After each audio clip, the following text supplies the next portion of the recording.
sister, Christine, and brother-in-law John are here, and Olivia Curtis's husband Kevin is here, and father online. So welcome to family. Of course, this event is in honour of Associate Professor Helen O'Connor, a friend to all who knew her. To me, her generosity of her time and resources was incredible.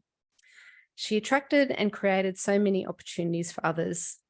This event celebrates her contribution to our profession by celebrating women in research across sports, dietetics, and physical activity.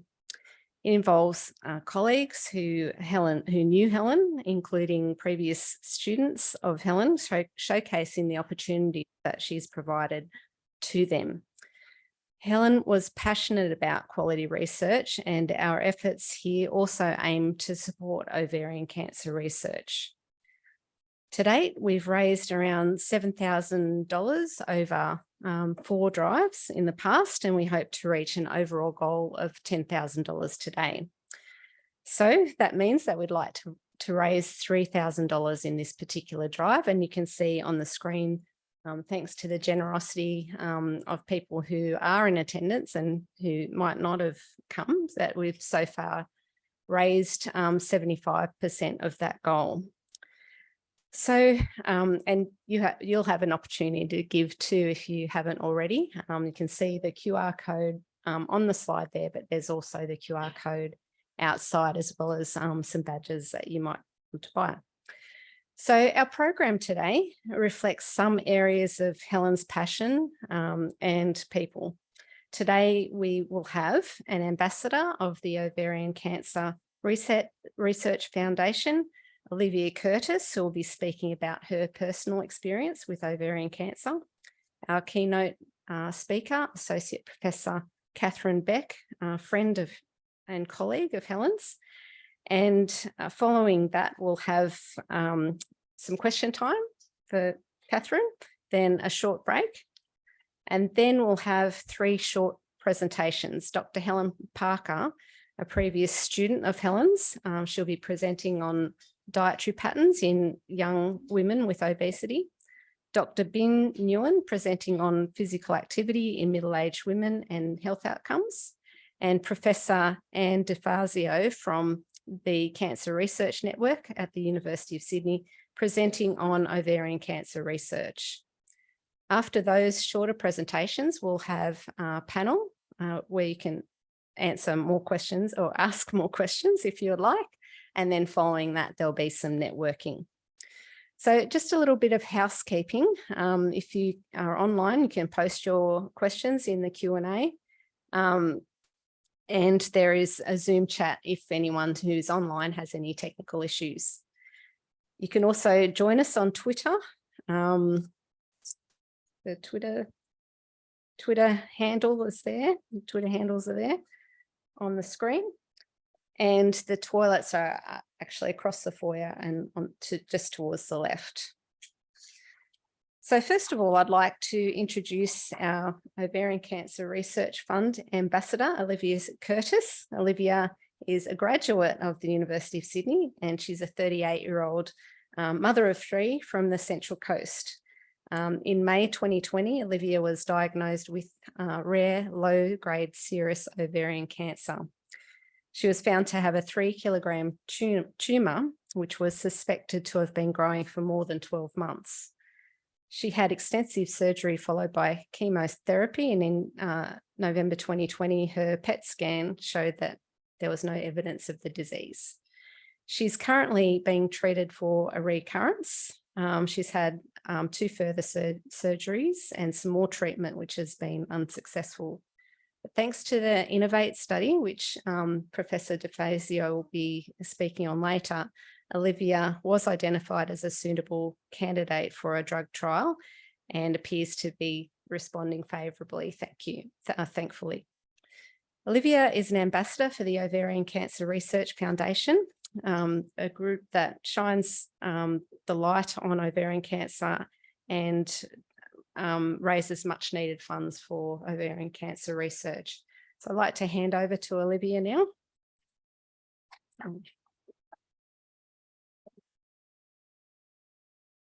Thank you, everybody. This may be the first time on this campus that I've been prepared to give a speech. This is a topic that I'm all too familiar with. I'm honoured to speak to you today on this day, World Ovarian Cancer Day, in memory of your colleague and friend, Helen. As a survivor, I feel a deep sense of responsibility to be an advocate for women's health. Ovarian cancer is the deadliest of all gynecologic cancers, and it's estimated that in Australia, 1 woman dies from ovarian cancer every 8 hours. My own journey began in May 2020 when I was diagnosed with stage 4 low-grade serous ovarian cancer. The oncologist's best estimate is that it was growing for about 18 months before it became enough of a nuisance that I went to see the GP. I'd been suffering with bloating, frequent urination, lower abdominal pain, back cramps, and extreme fatigue for some time. But isn't that what all busy working mums experience? The 29th of May 2020 was the worst day of my life. The words pierced through me and shattered my whole world. The GP referred me for an ultrasound, and at the end of that ultrasound, I was ushered into the quiet room. Any woman that has had a pregnancy knows what the quiet room's about. At that moment, my body stopped being my own. It felt totally helpless and completely out of control. The 3 of us sobbed: Kevin, me, and the doctor. We were led down the hall, and she called Professor Russell Hogg and told me if there was one person in the world she would trust with her life in my situation, it would be him. I stood stunned and numb as Kevin handed over my Medicare details and made an appointment for the next day. I couldn't fathom how I was going to go through the motions of knowing what I knew. It was supposed to be pizza and reading night at the kids' school that night. I said to Kev, what do we do now? And he replied, we go home and we make pizza and we read books with the kids. Then we come back tomorrow. So the next day we met with Professor Hogg, who I've come to refer to as my ray of sunshine. He told us he had some mates and that he thought he could take it out. He began calling them on their mobiles and assembling his team while we all sat there. He told me they were going to run over me with a truck, but they'd get it out. The following 4 weeks consisted of scans, MDTs, bowel prep, endoscopies, and colonoscopies. Then I underwent a major debulking surgery that brought together an upper GI surgeon, a gyne-oncologist, a urologist, a colorectal surgeon, and specialist anaesthetist. It lasted over 8 hours and removed 99% of the disease, but that was only the beginning of my journey. I spent 3 weeks recovering in the hospital, including a week in ICU and a further 2 weeks in a specialist ward. After I recovered from the surgery, I had 6 rounds of chemo, which successfully reduced the remaining illness. The only way to measure ovarian cancer in the blood is with a CA-125 test, which is extremely outdated and often unreliable. My CA-125 was over 1,500 before surgery, huge, 300 after surgery, and within the normal range of about 30 after chemo. I was put on the standard maintenance medication, but unfortunately, that is also very outdated. The remaining cells continued to grow. In August 22, I underwent another extensive surgery and further bowel resection, where my amazing surgeons again removed most of the disease. I was put on another standard maintenance drug, but again, it continued to grow.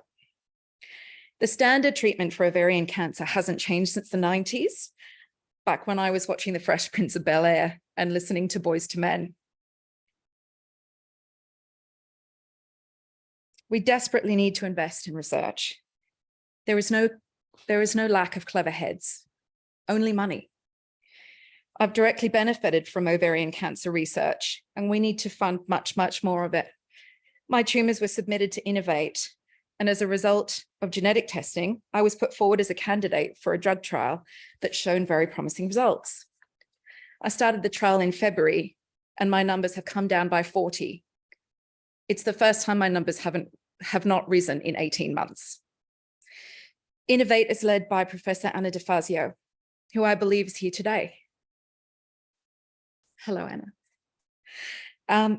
You may not often get to see the impact your work has on people's lives. It's such a privilege to be able to tell you that your work seems to be saving my life. I've always been curious about the ugly, horrible, uninvited guest and what it looked like when it came out of my body. Apparently it's in some kind of library. I asked my trial oncologist the other day if she'd seen it, to which she replied, yeah, I've got some on my desk, which I thought was equal parts cool and hilarious.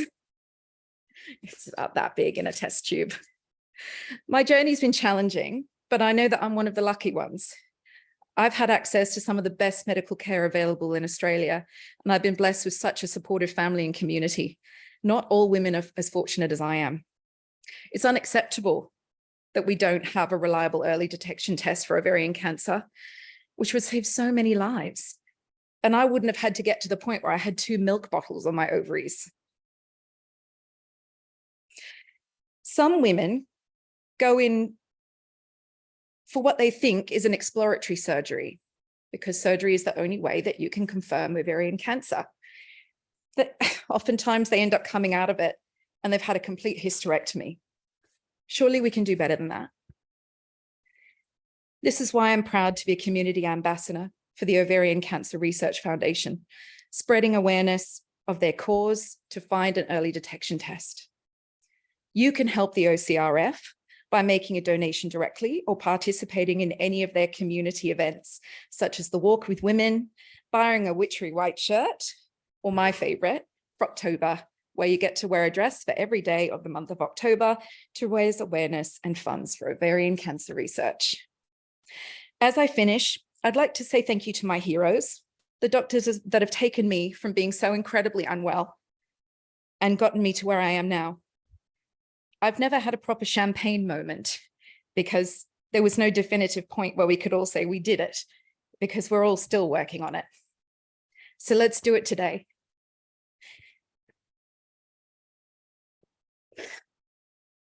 This month is 3 years since my diagnosis, and that's worth a champagne moment to me. So in order of appearance, Dr. Elizabeth Luxford, Dr. Lisa Robinson, Dr. Wendy Castledine, Professor Russell Hogg, Dr. Walid Bartow, Dr. Christos Apostolou, Dr. Michael Wines, Dr. Craig Cucard, Professor Anna DeFazio, Dr. Ye Chen Lee, and Professor Michael Friedlander. Thank you for all the work that you do for women every day and all that you've done for me. I know that many of you are medical professionals and may be affiliated with the OCRF in some way. I want to thank you for your tireless efforts in the fight against ovarian cancer.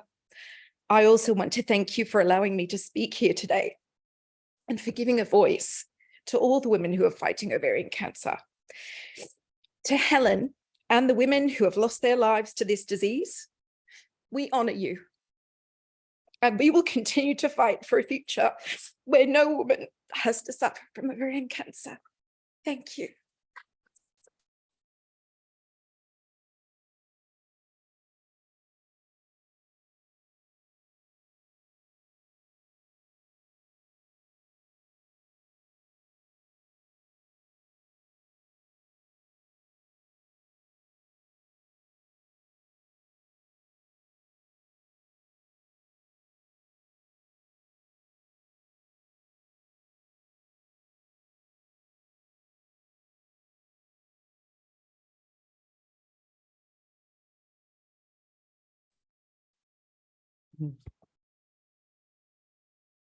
Thanks, Olivia. I think you'd agree that for many of us, we don't know the personal journey, and it's such a brave and important thing that you did today. Thank you. Okay, so next we have Associate Professor Kathryn Beck, who was a very good friend of Helen's and a colleague, and we've done some research with you, Kathryn. So appreciate you coming today. Kathryn is a New Zealand registered dietitian and Associate Professor in Human Nutrition and Dietetics at Massey University in Auckland. Her research interests include iron deficiency, the development of dietary assessment tools, dietary pattern analysis, and utilising sport to promote healthy eating. She's undertaken research in a range of groups, including young, pregnant, and older women, female adolescent dancers, and most recently, female military recruits. Kathryn's published over 75 manuscripts, is a fellow of the World Cancer Research Academy, and in 2020 won the Massey University Early Career Research Award.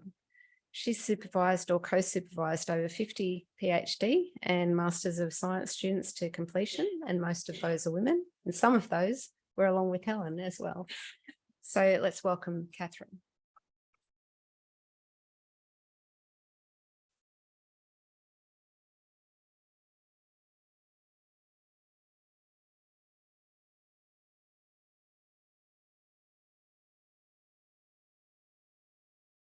Great, thanks very much, Janelle, and thank you very much for Olivia for your fantastic presentation. And I guess it's a really nice reminder of why we are all here. So I'm really honoured to be here today and present at the Helen O'Connor Symposium. My name's Kathryn Beck and I'm based at Massey University campus in Auckland, New Zealand. I thought I'd spend a little bit of time talking about how I knew Helen because she was such a wonderful collaborator, friend, and mentor. I'd always known of Helen's work ever since I graduated as a new dietitian, whether it was through seeing her publications, her nutrition and recipe books that she'd written for athletes, or presentations that she'd given in New Zealand. In 2014, a colleague, Nicola Martin, and myself, we organised the Sports Dietitians Australia nutrition course for dietitians to be held in Auckland, New Zealand. Helen was a key presenter, and it was at this event that we met in person and really started our close collaboration. Also at this time, unknown to me, was that Helen was managing editor for a research manuscript that we'd submitted to the International Journal of Sports Nutrition and Exercise Metabolism. The topic of that manuscript was the nutritional status of ballet dancers. I later found out that Helen had been an extremely talented ballet dancer when she was younger and had a real passion for the ballet. So I guess this was just one of the examples of the connections that we shared. At the end of the SDA course, when we were saying our goodbyes, Helen said to me, "Let's collaborate. I'm not sure what on exactly, but we'll find something." Having just completed my PhD 1 year earlier, this was really exciting to be offered the opportunity to collaborate with the well-known Helen O'Connor. Just a couple of weeks later, I was submitting an application to Massey University to develop something. I wanted to develop a diet index for athletes. I emailed Helen about this and she said, "Oh, look, we're currently working on an electronic dietary assessment tool for athletes. Why don't we do this together?" And that was really the start of joining forces and the work that we continued to carry out. We had lots of research interests that were shared, so sports nutrition, women's health, nutrition for the military, and more specifically, iron deficiency, cognitive function, and the development of dietary assessment tools. We managed to get Helen over to Massey University to present at a couple of symposiums, one on sports nutrition and the other on iron deficiency. And while in New Zealand, my colleagues at Massey University also got to know Helen. I don't need to say it, but everyone who ever met Helen loved her. She was engaging, personable, and so relatable. She came to my house for dinner one night and she spent ages on the floor with my 6-year-old daughter at that time and playing gymnastics with her. So I think that's just the kind of person that Helen was. Helen was always willing to help and mentor. And when I talk to Helen's colleagues and past students, I think this is what we all really miss. Not only was she a great colleague and friend, but she was a wonderful mentor who had lots of time for a newly graduated PhD a dietitian out of New Zealand, and she always provided sound, authentic, and genuine advice. She was someone you could really trust, and there are so many times in the last few years that I've just wanted to talk to Helen about something, but unfortunately haven't been able to. She was an amazing colleague, collaborator, and friend.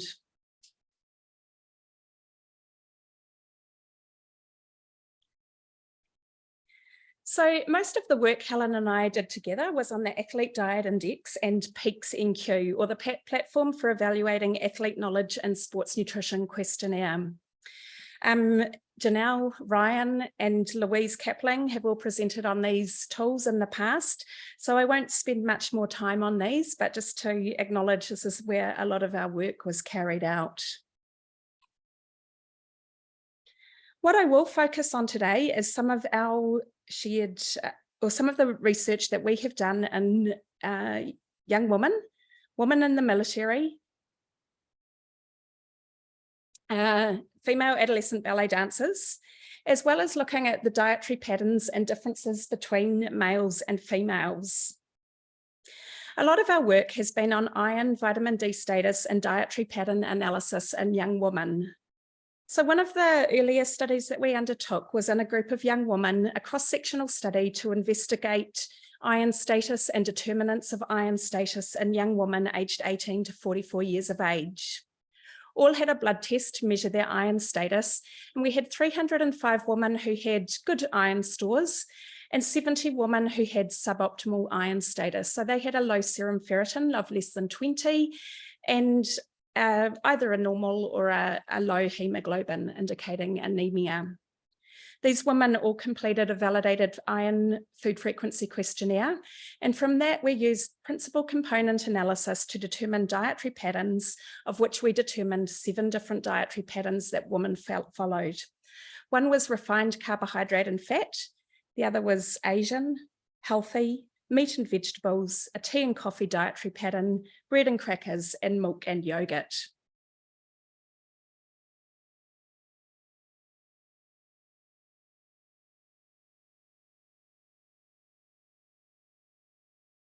We considered these dietary patterns in the context of other determinants of suboptimal iron status. What we found was that being of Asian ethnicity, having donated blood in the past year, having previously had iron deficiency, a longer duration of menstrual period, and following a milk and yogurt dietary pattern all increased the odds of suboptimal iron status. Whereas following a meat and vegetable dietary pattern decreased the odds of having suboptimal iron status, but this was only significant in women who had children. We're not really quite sure what the reasoning behind that was. Another study we conducted looked at simple dietary changes that women can take to improve their iron status. Mild iron deficiency can be treated through diet, including iron-containing foods and also foods that enhance iron bioavailability. Ascorbic acid is a well-known enhancer of iron absorption, and kiwi fruit is known to contain large amounts of ascorbic acid and also carotenoids, which there is a little bit of research out there showing that lutein and zeaxanthin enhance iron absorption. But while there's been lots of previous studies showing that ascorbic acid enhances iron absorption, there's actually been, when women are fed ascorbic acid in large quantities over a long period of time, iron status doesn't seem to improve. Some of these studies had been limited by small sample sizes. They've been of very short duration, so maybe 6 weeks, and they often haven't included control groups. Also, the participants were not clinically iron deficient. And the meals that were given were often low in iron, and ascorbic acid was taken at random times of the day and not taken with the iron to improve its enhancing effect.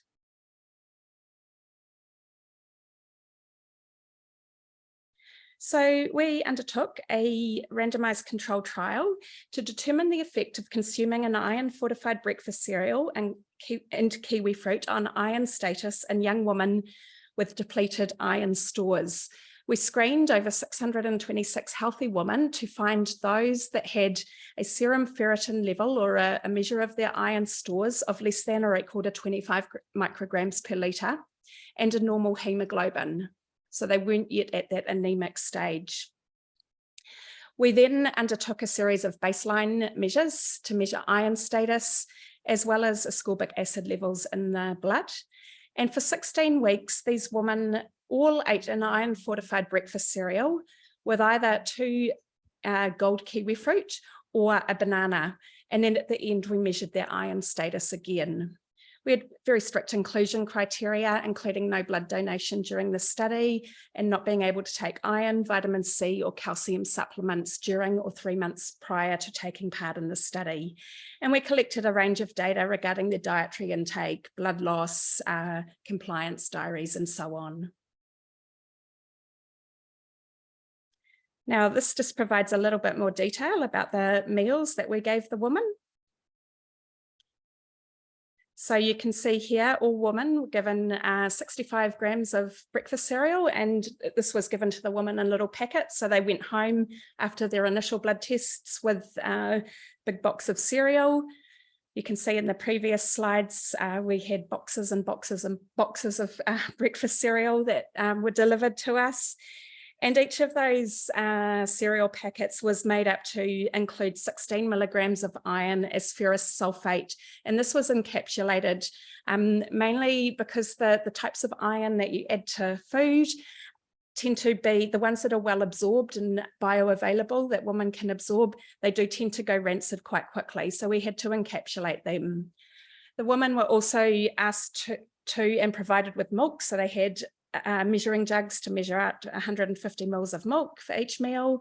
And then depending on which group they were stratified to, they either had the 2 gold kiwi fruit or a banana every day for 16 weeks. The women were really compliant, and I think this is a trait of women. When they decide to do something, they go in hard out. We had one woman go to Russia and she took her kiwi fruit with her. So that was the extent. And I worked out that in the end, we delivered or we fed 9,968 different breakfasts. So what were the results? We did have 11 women withdraw from the study, and 5 were excluded because they didn't meet the inclusion criteria. So our final groups were 37 women in the kiwi fruit group and 36 women in the banana group. They all had very good compliance. And when you look at these results here, what it's essentially showing is in the kiwi fruit, the plasma ascorbic acid increased significantly. It didn't change in the banana group. And there was no significant difference between the 2 groups in terms of the change that occurred. For lutein and zeaxanthin, it also increased significantly in the bloods of the kiwi fruit woman, but didn't change in the banana group. When we look at iron status in the kiwi fruit group, we, on average, the serum ferritin levels increased from 18 to 23, and this was a significant change. In the banana group, it increased slightly from 16.5 to 17.5, not significant. And the difference between the 2 groups in terms of the change was significant. Soluble transferrin receptor is another measure of iron deficiency, and as this goes down, it means that iron status is improving. So soluble transferrin receptor in the kiwi fruit group improved, but there was no change in the banana group. Now, this was just moving on to ballet dancers. This was the manuscript that Helen was the editor for, and we had it accepted through her. We had the opportunity as part of a randomized control trial to look at the dietary intake, anthropometric characteristics, and iron and vitamin D status of these young female adolescent ballet dancers living in New Zealand. What we found was the iron status was actually quite poor. So when you look at the results here, there were a large number that had suboptimal iron status. Now, vitamin D, we were actually expecting their vitamin D status to be quite poor, but what we found was that in fact, they had really actually quite good vitamin D status. So that was good, except we were doing a randomized control trial to see what the effect of extra additional vitamin D was on vitamin D status. So in this study, our aim was to investigate whether vitamin D3 supplementation improved serum vitamin D levels and muscle strength and power in female adolescent athletes training indoors. We did start off with female ballet dancers, but they were really quite a difficult group to recruit. They're very busy, they're training before, after school. They also are reliant typically on their parents to get them to appointments. So in the end, we extended our group out to include gymnasts and swimmers who were training at least 5 hours per week. We undertook baseline tests of vitamin D levels and tests of hand grip strength, vertical jump, and some maximal torque knee extensor and flexor tests. And one group consumed 50,000 international units of vitamin D per month, and the other was our placebo group. And we analysed their vitamin D at baseline and end, as well as these strength tests. What you can see here is the vitamin D status improved in the group that was given vitamin D, so that's not unexpected. In the placebo group, there was no change in vitamin D concentrations. We also found that after controlling for baseline vitamin D and change in vitamin D, that vitamin D supplementation had no significant effect on change in any of the strength variables. Now, I think at the time this research was relatively new with regard to randomized controlled trials and vitamin D status. And probably what we would do differently next time would be to include only those that had suboptimal vitamin D levels. However, we did find it really difficult to recruit all our ballet dancers. And for this particular study, we didn't have a large budget. So to screen a lot to find those that had vitamin D levels that were low may have been in fact impractical. So I guess those are just some of the little logistical challenges we face with our research. Okay, just another population group moving on to is the nutritional related health of female recruits in the New Zealand Army. And this was another shared area of research that Helen and I had. I recently had the privilege of supervising Nicola Martin's successful completion of PhD.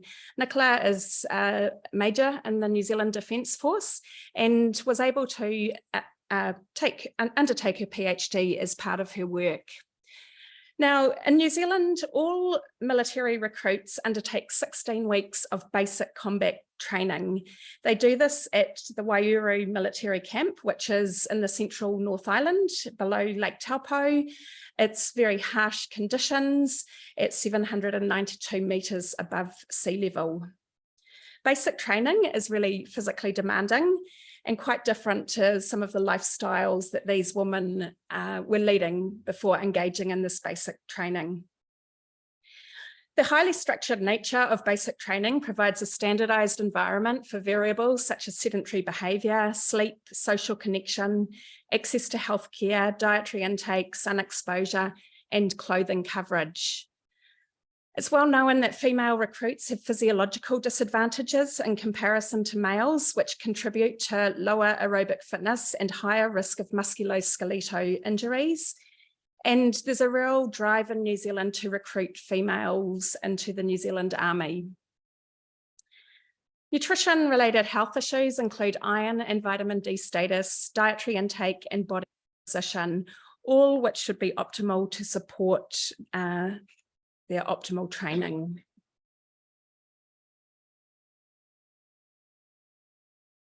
So the objectives of Nicola's PhD research were to characterise iron status and physical fitness, to investigate associations between iron stores, dietary patterns, and other non-dietary determinants of iron status, to characterise vitamin D status during basic training and investigate potential determinants of vitamin D status, and also to characterize body composition, physical fitness, and dietary intake during basic training, and to investigate associations between them. So essentially, over a period of 2.5 years, there were 108 women that signed up to the New Zealand Defence Force and undertook basic combat training. So Nicola was able to recruit 106 of these women into her study, and they completed all these tests at week 1 and week 16 of their 16 weeks in the army. So we got measures of iron status, vitamin D status, body composition. They undertook questionnaires regarding their dietary intake and also physical fitness tests.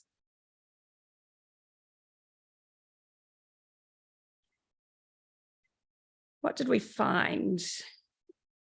So at the start of basic training, a lower percentage body fat and blood donation in the previous year were the strongest determinants of reduced iron stores, while we didn't find any dietary patterns to be associated with iron stores. For vitamin D, being recruited during the winter and being of Pacific or Māori ethnicity were the strongest negative determinants of reduced vitamin D status. Iron and vitamin D status were further negatively affected during basic training. Storage and functional iron parameters indicated a decline in iron status, and also there was a decline in vitamin D status in these female recruits. On a positive note, the New Zealand Army appears to provide adequate nutrition, and for most food groups, consumption increased over the period from week 1 to week 16. The body composition was also really interesting. Weight didn't change, but the percentage of body fat decreased significantly in the majority of the military recruits. And a lower percent body fat and higher fat-free mass were associated with improved physical fitness.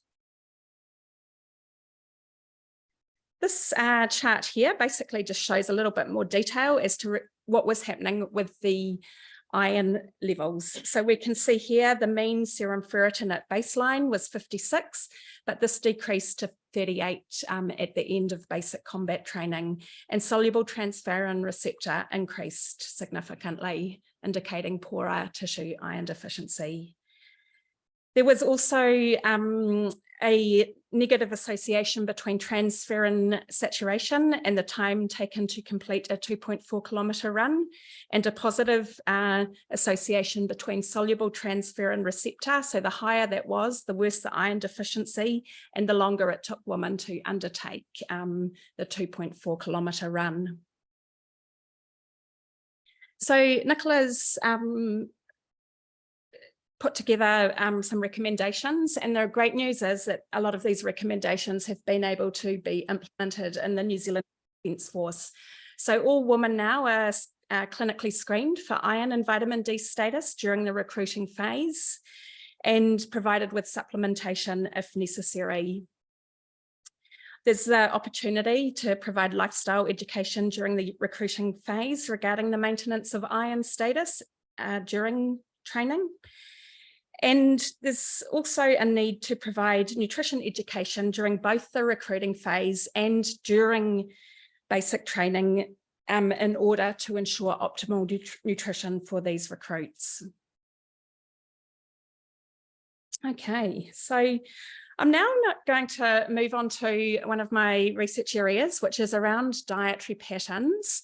And I'll look particularly at how dietary patterns have differed between men and women in the groups that we've investigated. Now, for me, dietary patterns is a really interesting area.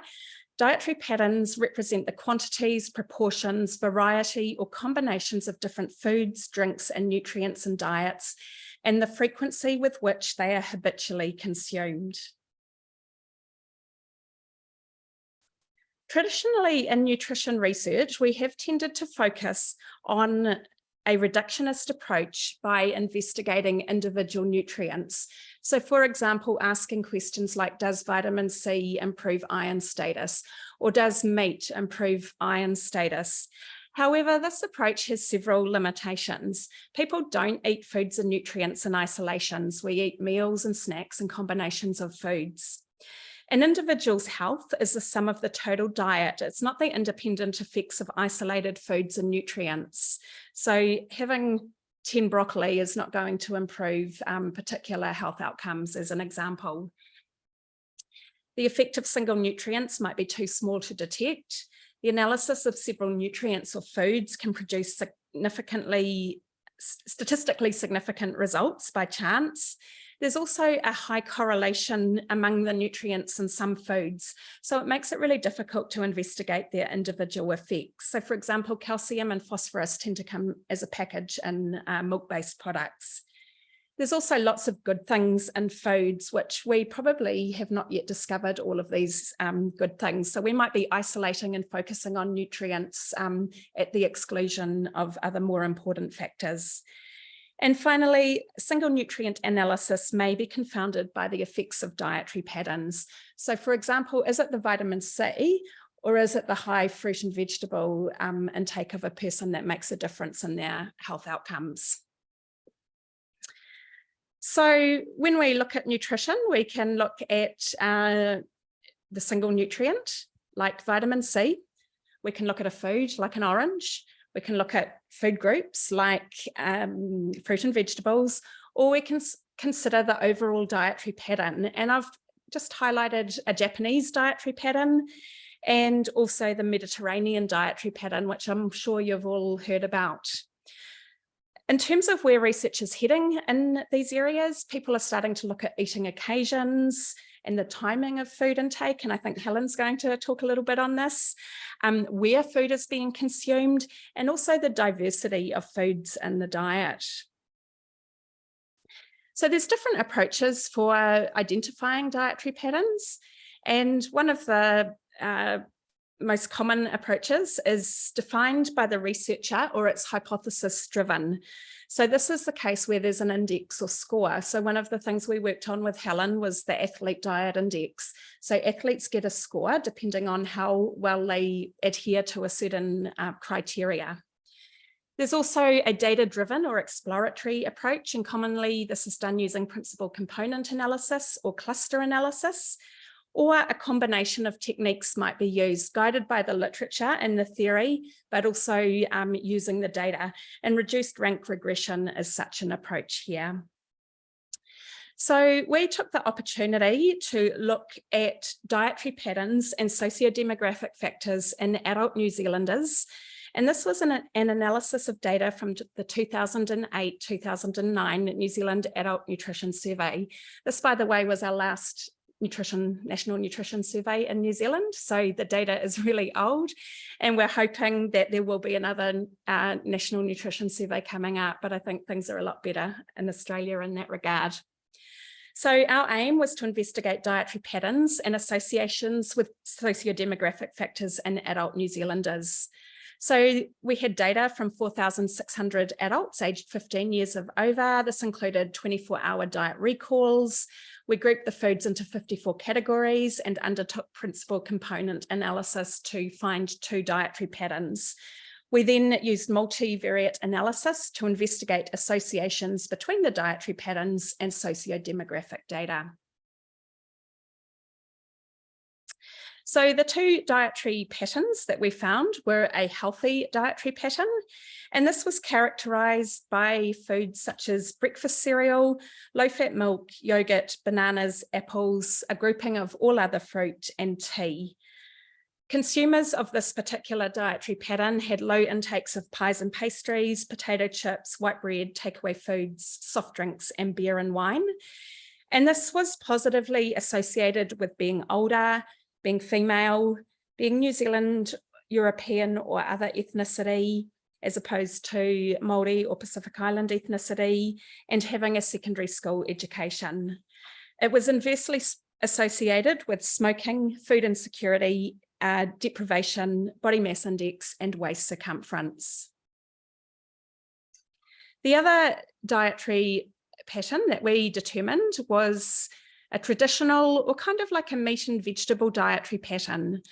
So the foods in this dietary pattern included beef, starchy vegetables like potatoes, green leafy vegetables, carrots, tomatoes, savoury sauces, regular milk, cream, sugars, tea and coffee. And this particular dietary pattern was low in what I called modern takeaway foods. So low in things like burritos and nachos, hamburgers, that type of thing. Following this dietary pattern was positively associated with age, being of male gender, smoking and food insecurity, and inversely associated with a secondary school qualification, but it didn't have any associations with body composition. The other group we have recently finished doing our research on is a group of older adults, and this is known as the REACH study, or the Researching Eating and Cognitive Health Study. This is Dr. Karen Mummy, who is presenting the results of the REACH study, and she was the main PhD researcher on this data, and she completed her PhD, I think, about 1.5 years ago.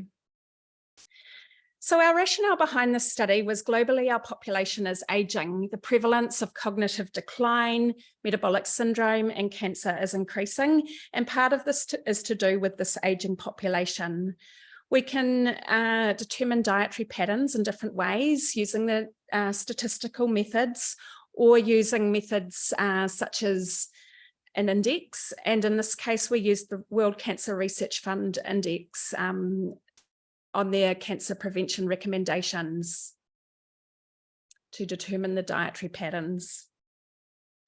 So our aim in this study was to investigate in 65 to 74-year-old adults living in Auckland, New Zealand, their dietary patterns, their adherence to the 2018 World Cancer Research Fund recommendations, associations between dietary patterns, adherence to these recommendations and socio-demographic factors, and associations between dietary patterns, cognitive function, and metabolic syndrome.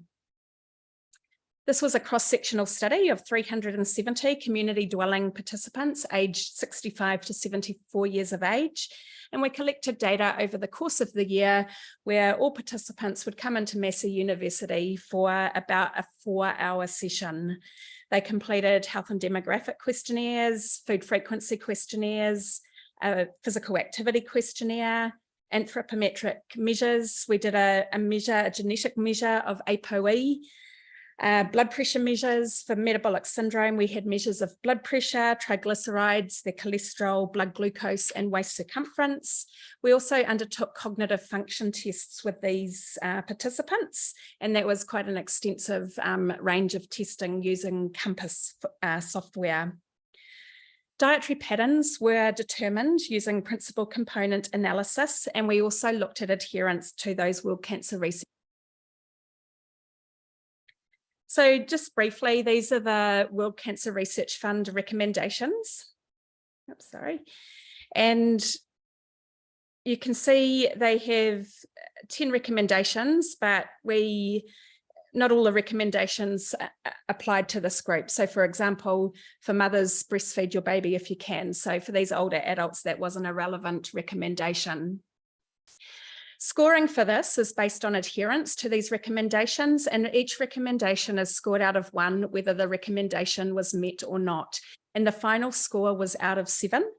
So what we found in this group was a mean score of 4.29 out of a possible score of 7. And the recommendations were more likely to be followed by females in the study than males in the study. We also undertook cognitive testing in this group, and you can see some of the tests that we did for cognitive testing. So our battery of cognitive tests was very intensive, and we covered 6 cognitive domains. So global is an overall score. Some examples of testing executive function, including asking participants what the colour was. So if you look at those 3 words, and you look at the first one, what color is it? Just test that one out for yourself. So it's kind of that type of thing.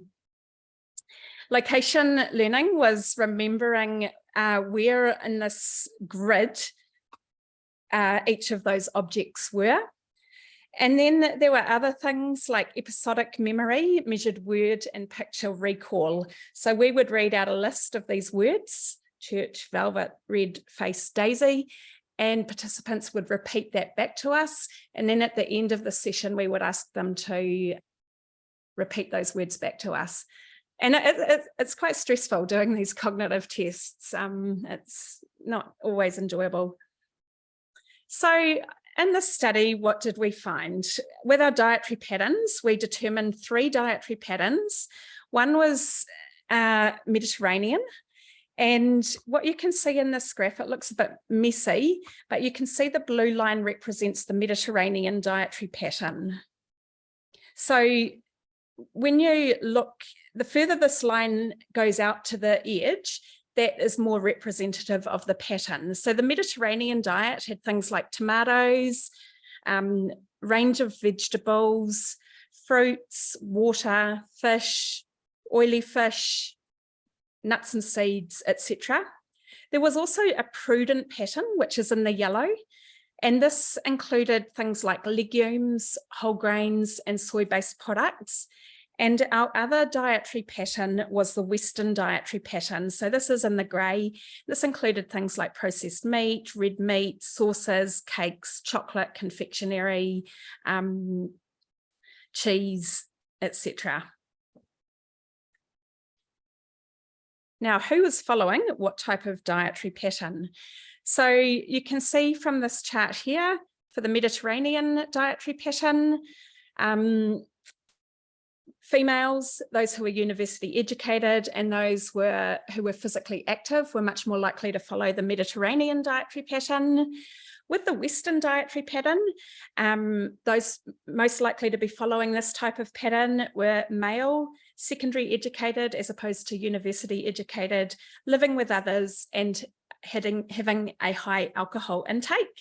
And the prudent dietary pattern was associated with those who were more physically active and those that had lower or no alcohol intake.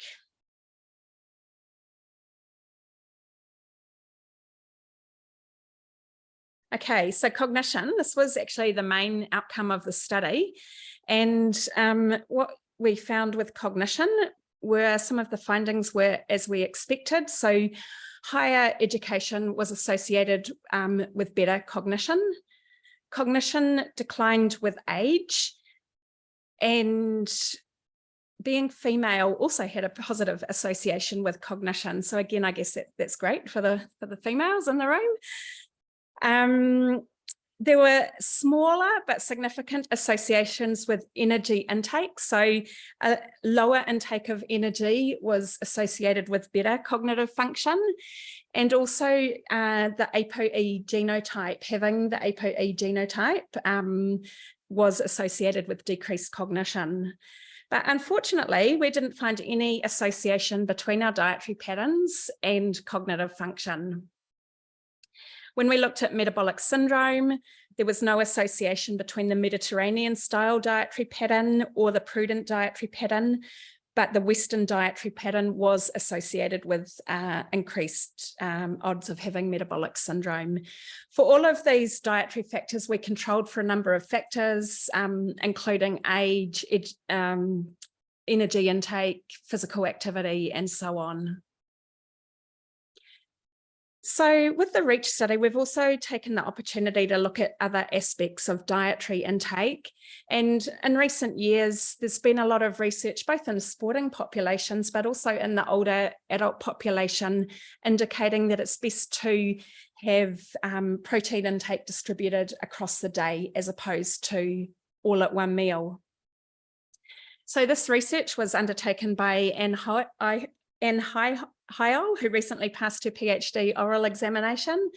And she actually, during her PhD, she got stuck in France. She's from France originally as part of the COVID restrictions, and managed to get back to New Zealand after 1 year away in France. So it was really good to get her back. But you can see here, in terms of the protein intake, what we did was we divided the day into 24 hours.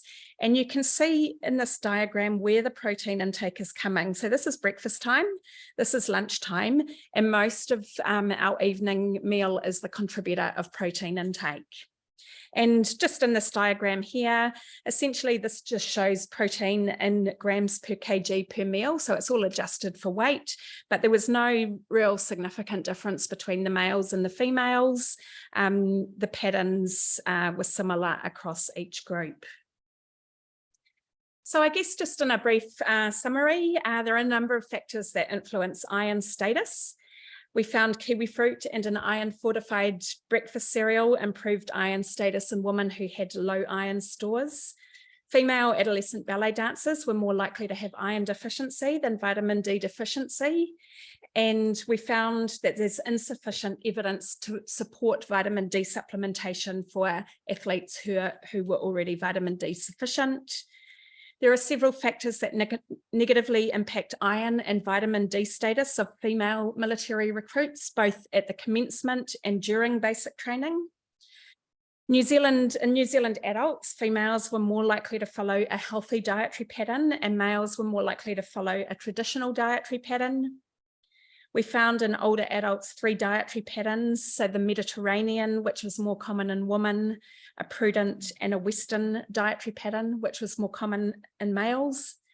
The Western diet was associated with metabolic syndrome, and protein intake in older adults is mainly at the evening meal. So I guess when we start to think about interventions to perhaps increase protein intake for older adults, we've got some information on where we can place this protein. So there's a huge number of people I want to thank for each study. I won't read all the names, there's lots of them. Thank you to all my collaborators, students, funding bodies. Thank you very much for the invitation to speak. Yeah, and are there any questions? Thank you.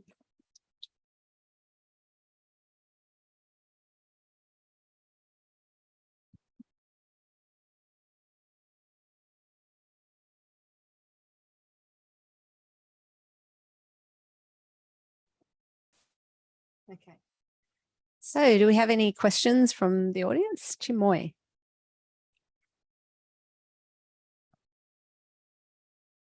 Thanks very much for your talk. Thank you. There's such a lot of information that you've provided us. I just have a question about milk and yogurt. It appears that these foods tend to lower the iron status.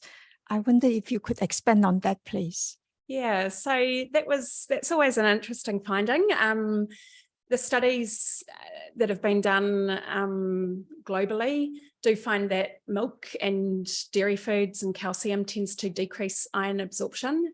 But when they look at, say, randomized control trials where they provide large amounts of milk or calcium, they don't tend to have an effect on serum ferritin or iron status.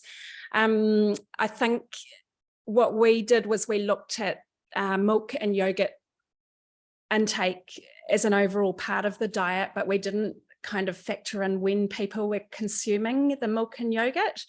So in terms of recommendations going forward, milk and yogurt is still a really important part of the diet, especially for young women who need optimal bone health, et cetera, So I think if someone was iron deficient, it would perhaps be looking at where they consume the milk and yogurt. So maybe not having the milk and yogurt with their iron containing foods, but looking at timing throughout the day. We did another part of the study we actually looked at was we looked at timing of beverages, but there were so many different combinations of different beverages. And for the number of participants we had, we just didn't have power to be able to see whether that timing had an effect. So I think it's something to be aware of, but if people aren't iron deficient, I wouldn't worry about the milk and yogurt. And if iron deficiency is a problem, perhaps look at, rather than eliminating milk and yogurt, it's thinking about where they are placed. So having them in between meals as opposed to with meals would be one way around it. Yeah, no worries. Another question from the audience? Lizzie.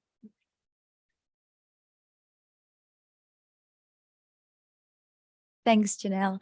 Thank you. That was really, really interesting. And I do research with shift workers and nurses in particular, and over in Taiwan and in Australia. So we keep seeing that there's no difference between night shift and day shift in terms of energy intake and macronutrient intake, but I'm interested in the timing of the food and this concept of dietary patterns. I was just wondering, in particular in the Taiwanese population, is there a set series of dietary patterns that can be identified, or is it something that comes up with each analysis? Because this looks to be quite Western in a lot of the patterns, and I don't know if that would show in the Taiwanese group. Yeah, so I think like when you do the statistical analysis, it is very dependent on your population. So in the New Zealand population of older adults, we got a Western, a Mediterranean, and a prudent dietary pattern. Whereas in your Taiwanese population, if you put the same kind of foods into the models, you might end up with a rice and vegetable dietary pattern. Yeah, it could be quite different. Yeah. Okay. And then with the indexes as well, they're often based on national nutrition regulations. So I know there has been quite a bit of work in Taiwan on the dietary patterns. I have listened to a researcher from Taiwan presenting her work around dietary patterns. But with the indexes, it probably doesn't pay to apply, say, the US dietary index to the Taiwanese population. So whether in Taiwan they've had an index developed based on their dietary guidelines, they possibly do. Okay. I think there'd be well over 100 indexes out there for different populations. Great. Thank you. And the only other question was around the timing, whether the patterns integrate the timing within that measure, if it's just food group intake. Yeah, so the work I've presented on, apart from the protein intake, it's largely the food group intake overall, but I think the research is kind of moving. So people are starting to look at breakfast types of patterns and lunch types of patterns and dinner types of patterns. And I think the dietary pattern field is moving much more towards considering timing of intake. I know Sarah McNaughton in Melbourne has done a lot of work starting to look at dietary patterns. Wonderful. And the timing. Thank you so much. No worries. Anyone else have questions for Kathryn?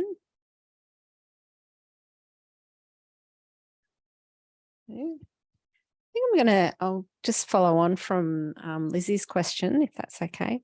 Just thinking about dietary patterns and the definitions of those, you've mentioned that there's a statistical component to that. Yeah.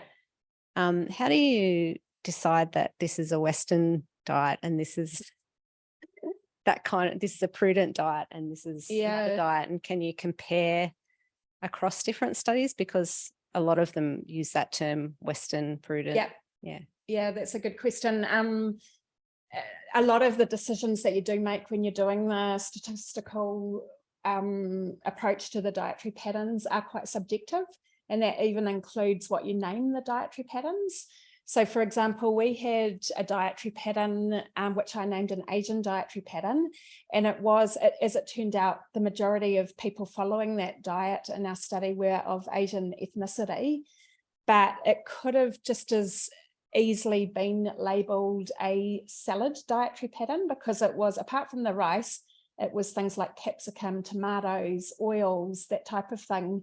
So that labelling it is very subjective, and a Western diet in New Zealand might be quite different from a Western diet in China, for example. So I think there's a lot of work going on to try and standardize things, but even the number of dietary patterns that you pull out of the principal component analysis, there are ways to optimize that. So you're choosing, you look at scree prolots and eigenvalues and different factors, but it still can be quite subjective. Yeah. Anyone else with a question for Kathryn? I keep my eye on the time. Got a couple more minutes. So Okay, so Question here, I think, Yep, from okay. I haven't been looking at that and I should be. oh, yeah, I can. Yeah, I can read it out. So it's from Greg Cox. Would you suggest a change to dietary intake to increase morning protein to optimize general health and well-being in this population, given what we currently know? Yeah, I think if we could get some more protein in it morning, it would be a great thing. What we have done is we've looked at the foods at each of those meals as part of Anne's PhD. She looked at what were the high protein foods consumed at each meal, and it was things that you'd expect, like milk, yogurt, breakfast cereal was in there. But I think if older adults can use that opportunity just to add a little bit more yogurt or a little bit more milk at the breakfast time, rather than just trying to dump a whole heap of protein in at one meal, that would be ideal. And it's probably not even about reducing what they have at dinner time, because we don't want to encourage low protein intake, but just maintaining what the dinner time protein is and just looking to get a little bit extra at other meals. Yeah. We reached the limit of our question time. Okay, great. We're not run off time. Oh, we might catch that a little bit later. So, that's first of all, sorry. Should I Thank Kathryn for her presentation. And we'll just have a 5-minute break, coming back at 3:15, very short break, but again, the toilets are across the other side of the building to the left. And yeah, see you at 3:15.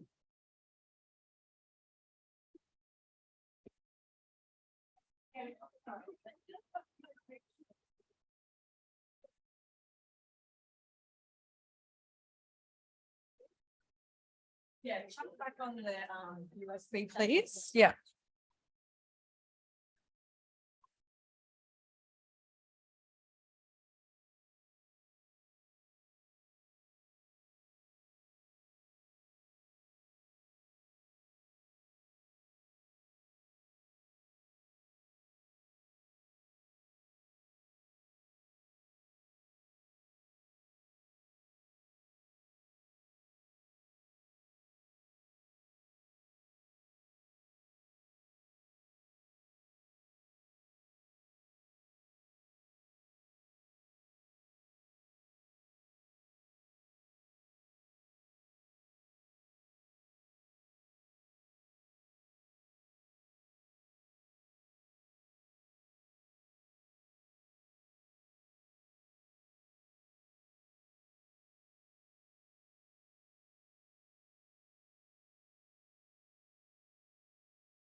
Yeah.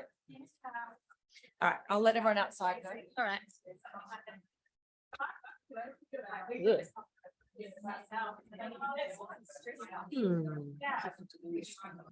It's okay. Yeah, that's good to do. It's like I was thinking about, it's like a pretty special event. Yeah. Yeah.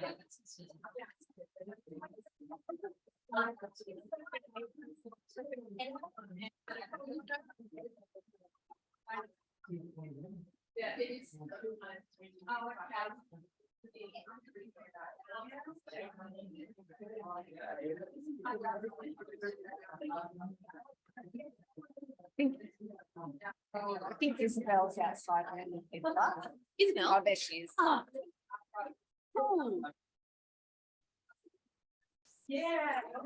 Okay, everyone, if you could round up your conversations and take a seat, we'll get started for the next session of the presentations.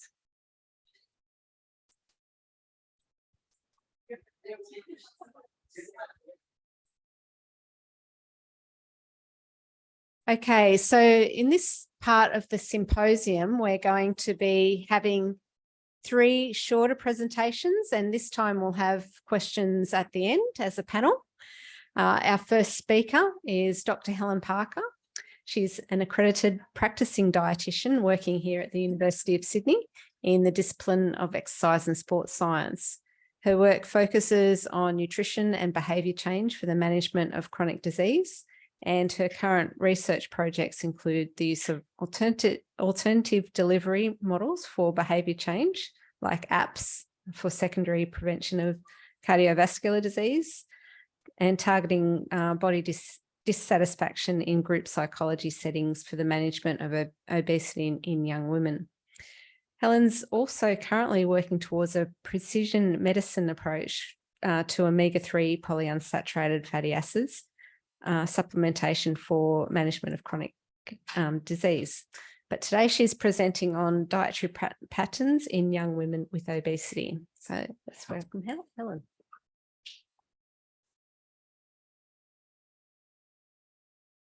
Thanks, Janelle, and thank you so much for the invitation to speak today. It gives me great pleasure to be here and stand up as one of Helen O'Connor's PhD students. I was trying to find a picture from my graduation day and I couldn't find it. It must be on my old phone. So anyway, it reminds me that we should take more photographs. So that's a side note to this presentation today. But Helen O'Connor was, she taught me in my undergraduate degree here at the University of Sydney and then mentored me through my PhD and has always been a strong advocate for me and my work. And so, yeah, it's an absolute honour to be speaking here today at the symposium in her honour. Okay, is this going to work? Whoa. Okay, I've gone to the very end of it. Okay, you know what? Just a sec.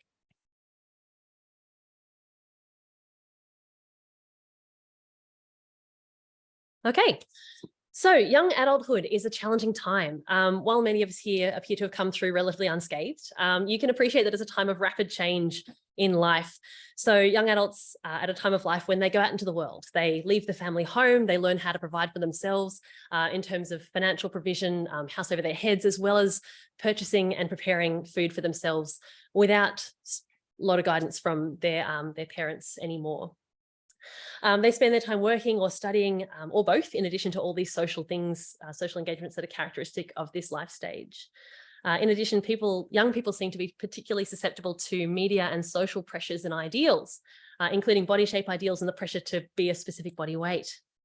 And eating and nutrition often take a backseat to all this, perhaps because of, I don't know, low skill or perhaps low knowledge or low motivation when there are other things that are so much more important. So there's some of the things that are going on in young adulthood. In young women in particular, we know that overweight and obesity is a particular concern in young women. So it impacts at least 40% of young women. And it's not necessarily specific only to young women, but young women seem to be particularly attracted to quick fix or fad diets, which tend to be unsustainable in the long term and tend to be nutritionally inadequate for a number of different reasons. So if you have been an attendee of this symposium before, you will have seen Isabel Young present on the Everybody study. Now, this is one of Helen O'Connor's brainchildren. And I'm pleased to say that Isabel, who Helen O'Connor was her primary supervisor until she passed away, and then I became her primary supervisor. And Isabel has recently completed her PhD and has graduated, which is very exciting. And Helen would be so proud of Isabel now. So this Everybody study was a 12-week program where young women with obesity would come into group education sessions looking at psychology and nutrition education to try and target weight bias internalization.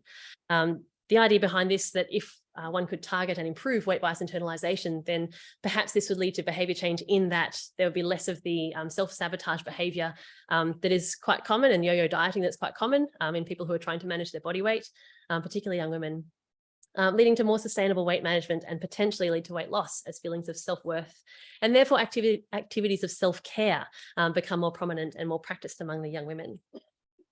So as part of this study, we collected 3-day food diaries. So where the young women would weigh or estimate the quantity of every food and drink that they consumed over a full 3-day period, so full 3 24-hour periods.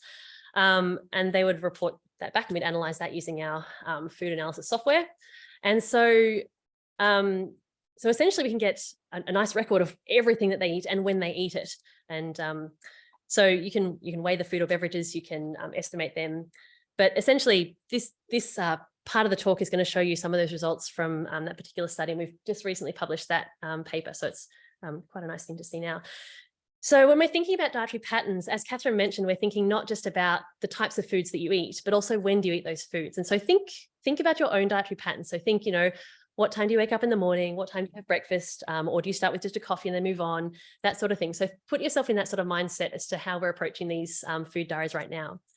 So the young women who had obesity were recruited as part of this study. And of the 56 women who started the study, only 28 had complete food diaries. So that gives you a bit of an idea of how challenging nutrition research can be sometimes. But essentially these young women were reporting eating their first eating or drinking occasion other than water at about 9 o'clock in the morning. So again, think about yourself. How do you get up in the day? What time do you arrive at your first thing? And do you have breakfast beforehand?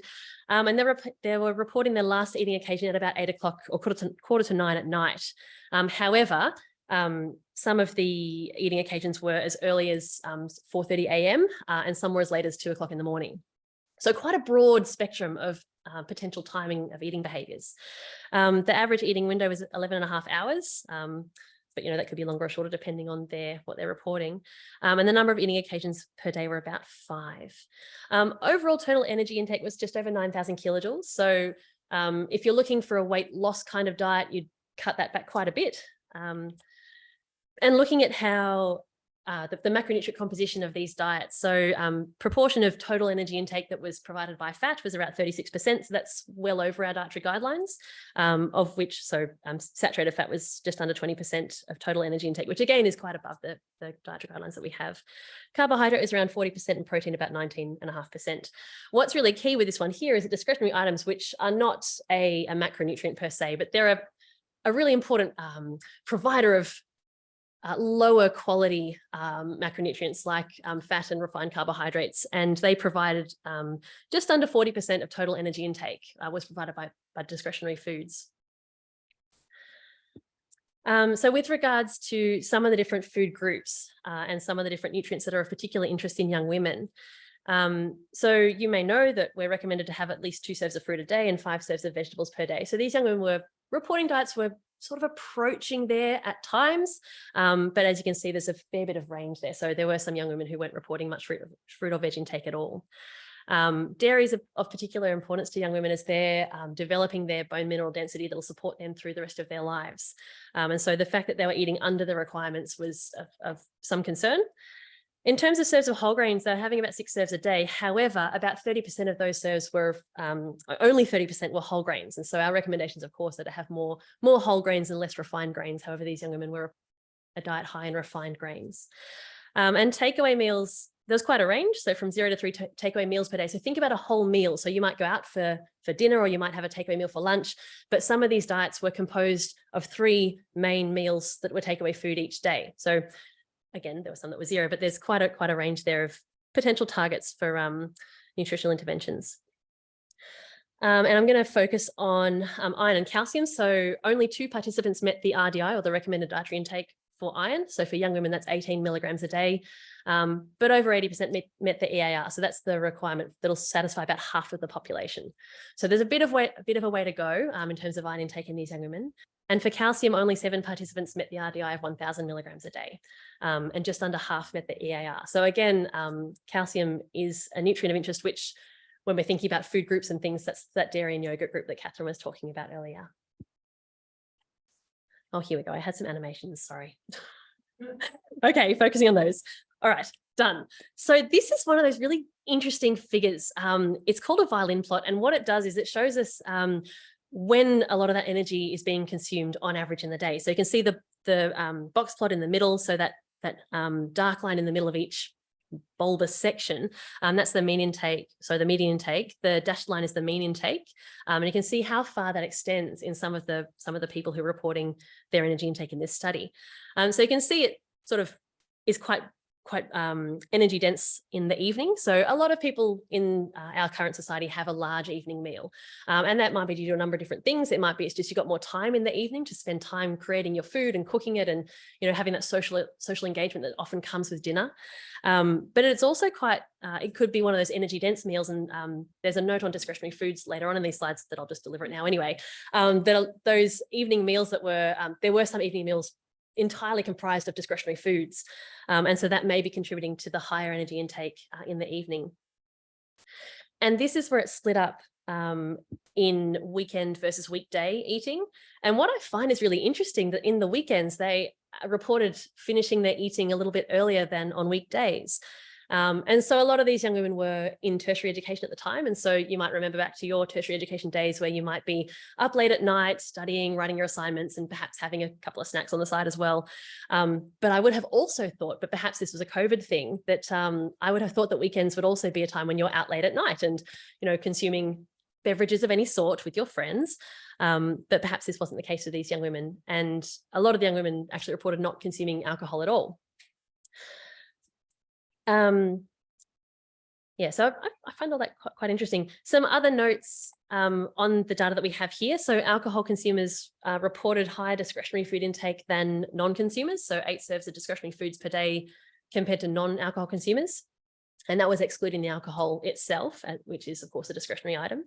In terms of physical activity, those who met the guidelines, which of course encompasses all our physical activity, there appeared to be no difference in BMI compared to those who didn't meet the guidelines. However, when we looked at just leisure time physical activity, those who did any leisure time physical activity at all, so physical activity you do for fun or because you want to get fit or whatever, not as part of your job or part of your transport, there was a lower body mass index in those doing any leisure time physical activity compared to those doing none at all.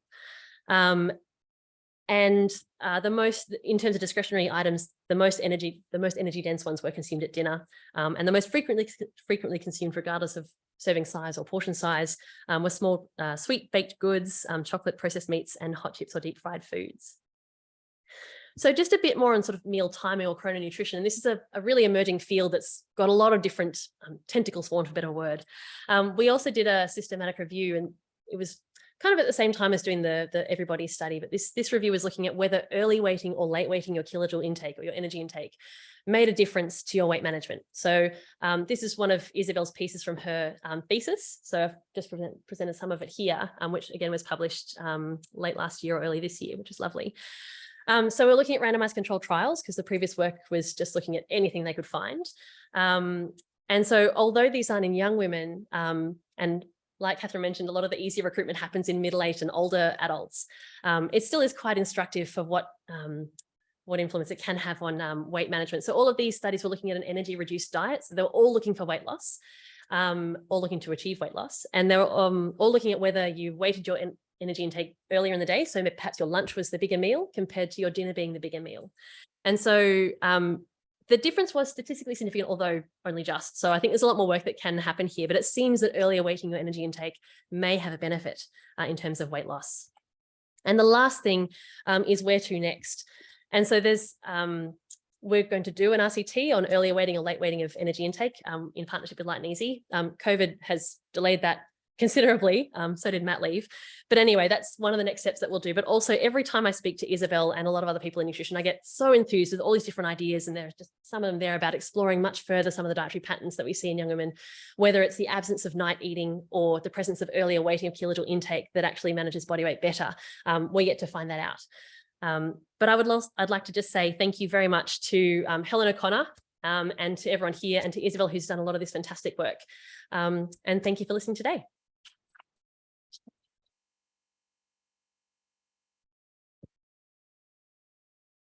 Want to do anything?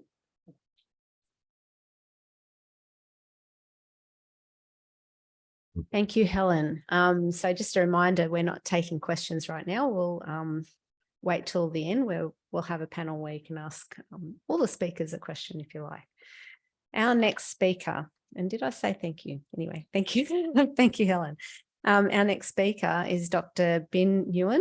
She's a research fellow at the Prevention Research Collaboration, and her research, mostly of an epidemiological nature, focuses on chronic disease prevention, which targets lifestyle risk factors.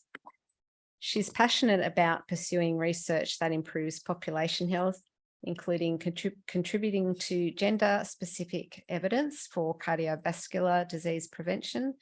In 2019, she was awarded a PhD in public health from the University of Sydney, which examined cardiovascular risk factors in an Australian population of middle-aged and older adults, with a specific focus on potential gender differences and behaviours specific to women. So let's welcome Dr. Nguyen.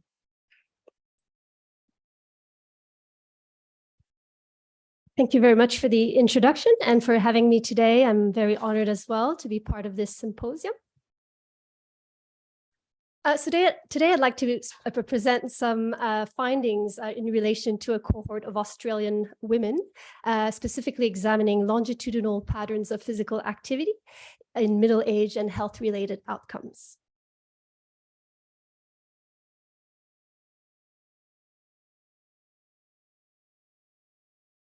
Sorry, it doesn't want to change. Okay, good. So we all know that physical activity is good for us. It provides a range of health benefits. For example, it prevents major chronic diseases, some cancers. It improves mental health and well-being, and it helps us lead healthier lives as we age. Now, the World Health Organization recommends about 150 to 300 minutes of moderate intensity physical activity, or 75 to 150 minutes of vigorous intensity physical activity, or a combination of both to derive some health benefits. But levels of physical activity change across people's lifespan, and that includes women.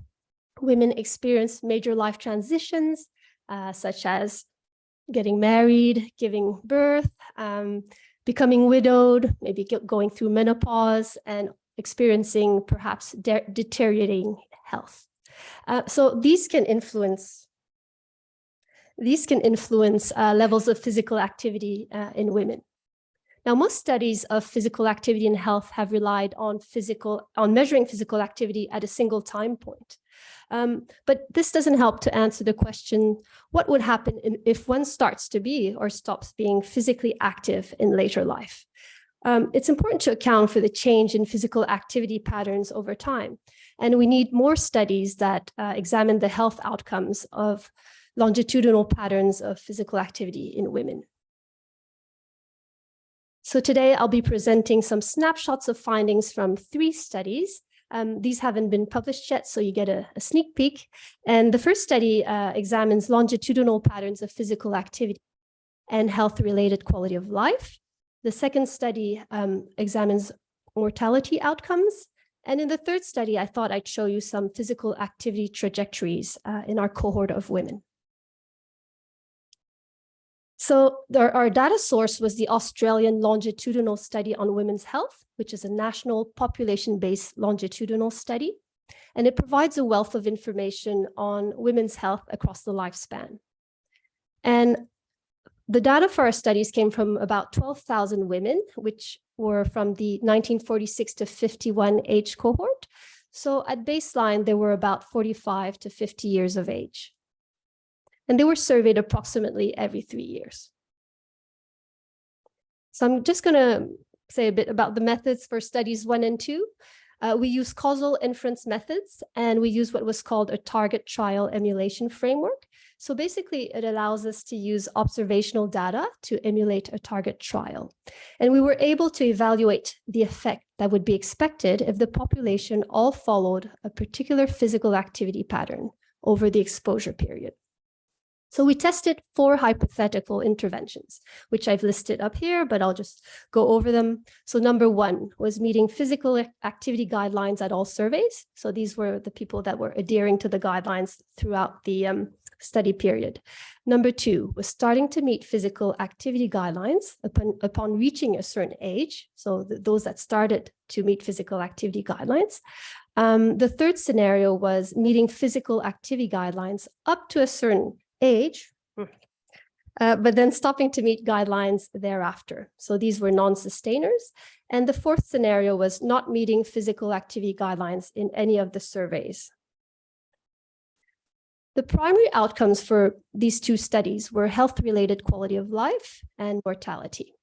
We were interested in health-related quality of life because it's a multidimensional concept that captures an individual's perceived functioning and well-being in different domains, such as physical health, mental health, and the social health domains.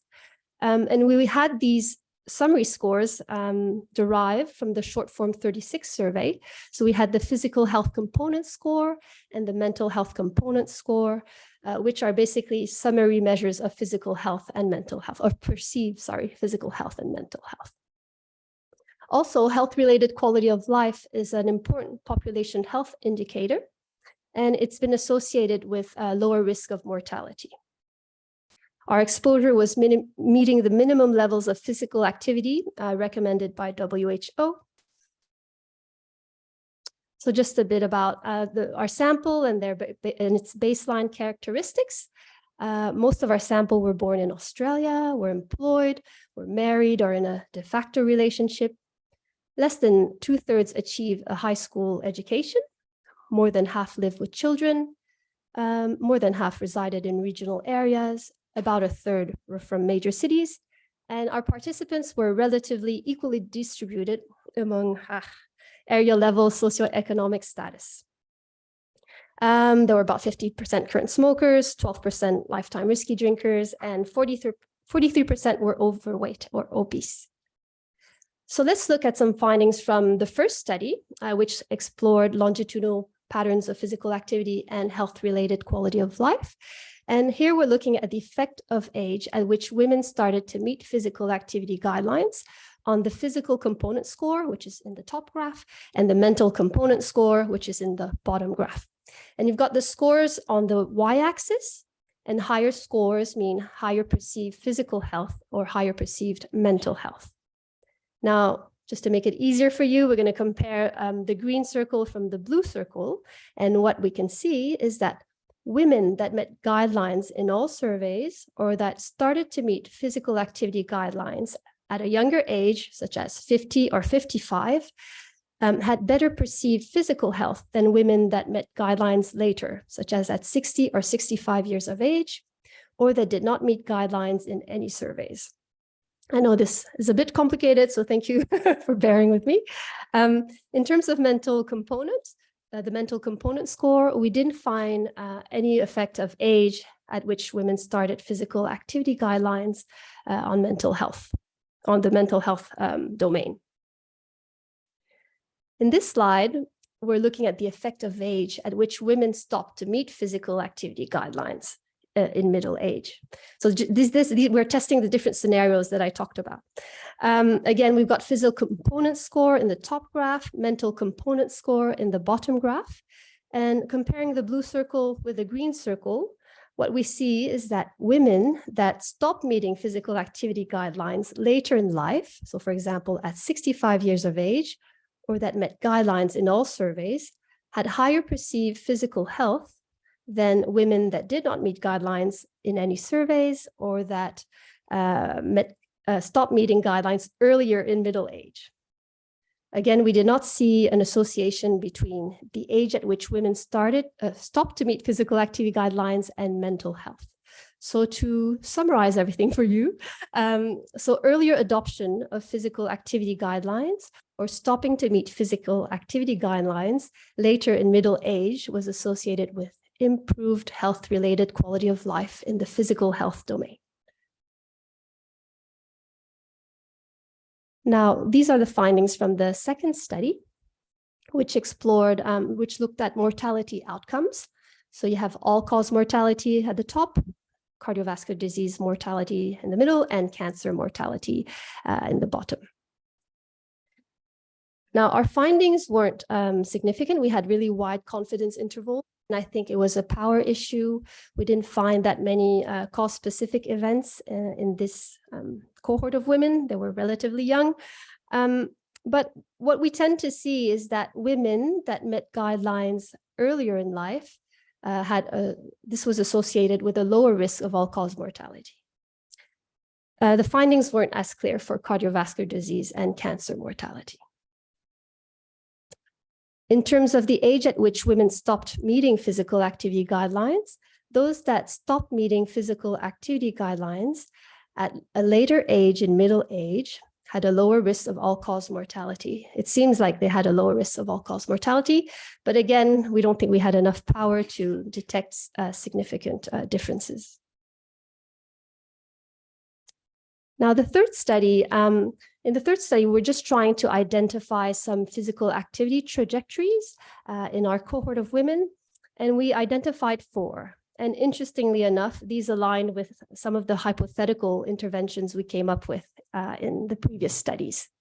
So in pink, we had the steadily low trajectory.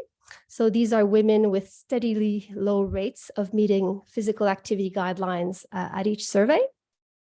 Then in blue, we had an increasing physical activity trajectory.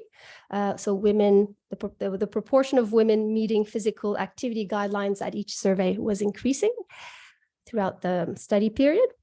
And then we had the decreasing trajectory and also the steadily high trajectory.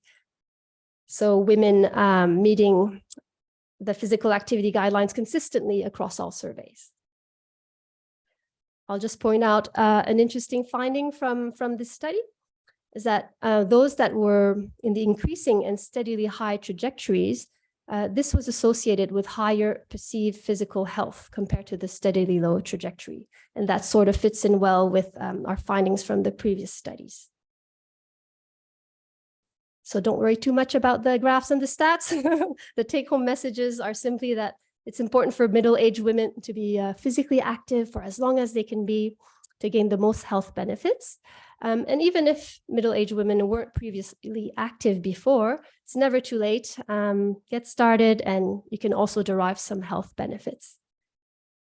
I'd just like to leave you with my acknowledgement slides, acknowledging the participants from the Australian longitudinal study on women's health, and my colleague, Dr. Philip Clare, who helped with the sophisticated statistics, and also Associate Professor Melody Ding. And thank you very much.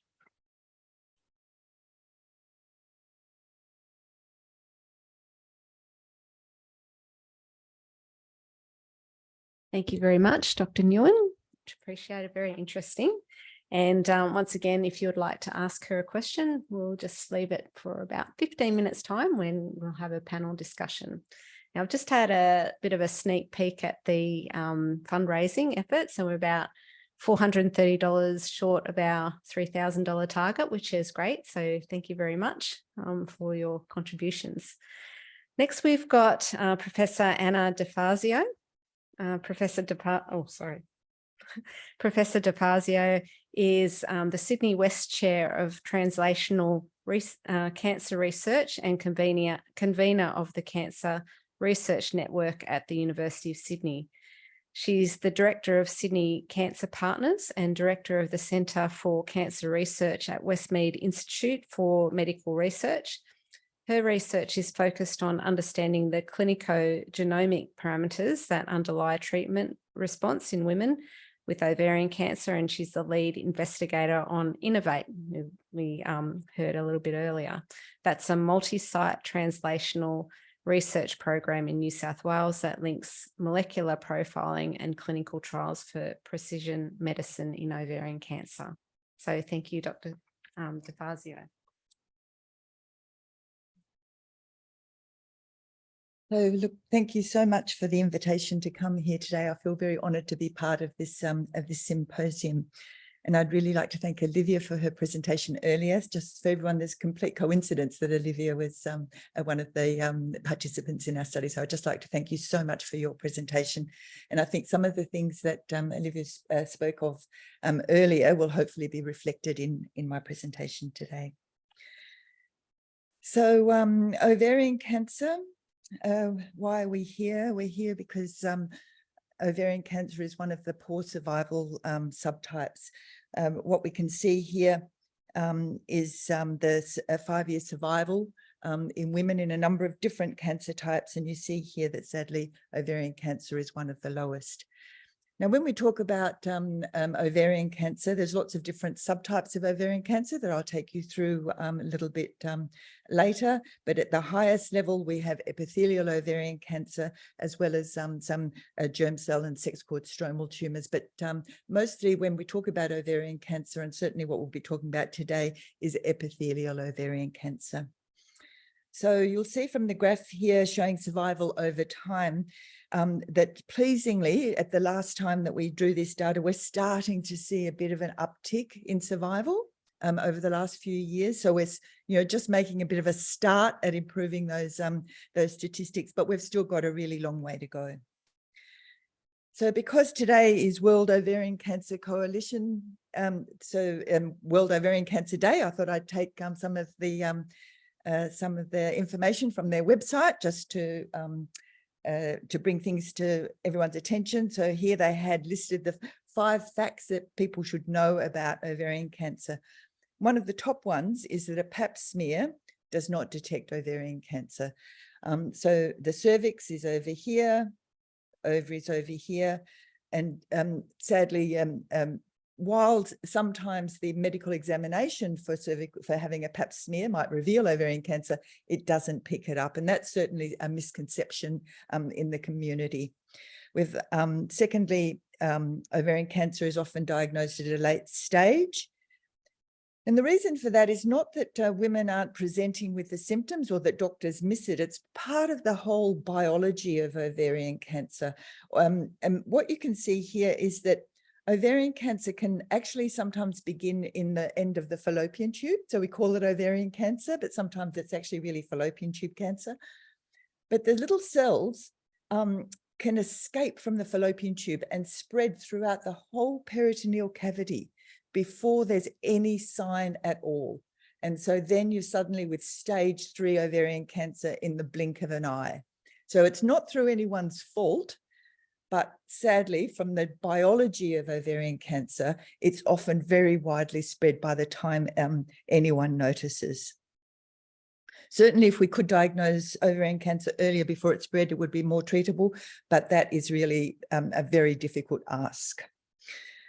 So symptom awareness, and we've heard all the symptoms earlier today, but we just need to remember persistent bloating, difficulty eating, feeling full quickly, pelvic and abdominal pain and urinary symptoms are all symptoms of ovarian cancer, and not things that you would necessarily put down to ovarian cancer. And sadly, because it's often women, as we've heard, busy with their children, with their life, sometimes there might be menopausal women, these are symptoms that they would just pass off as just part of life. And I guess, interestingly, from a dietitian's point of view, when people come with difficulty eating or bloat, there are things that there might be some crossover in our disciplines. Just thinking about these sort of symptoms that you can have that you would not suspect are actually symptoms of ovarian cancer. So ovarian cancer treatment.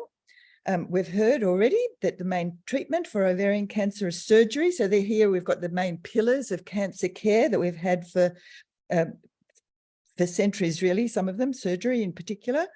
So surgery to remove as much of the cancer as possible.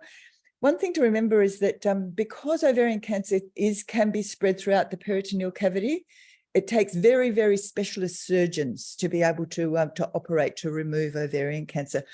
A very earnest young student asked me at the end of a talk that I'd given about ovarian cancer, said, "Oh, but can't they just take the ovaries out?" And I thought, oh, why didn't we think of that? The issue is that it has really spread everywhere, and it really takes specialist surgeons such as Russell Hogg and called gynecological oncologists to be able to do these really, really very, very complex operations. So surgery, usually then followed by a combination of carboplatin and paclitaxel chemotherapy. Now, most women initially respond quite well to this treatment, but sadly, response varies considerably, and acquired resistance is quite common. And I'll talk a bit more about that later. There are some new treatments that have come along, and anti-angiogenesis inhibitors, in other words, inhibitors that can block the blood supply to the tumors, and PARP inhibitors that I'd like to talk about as well.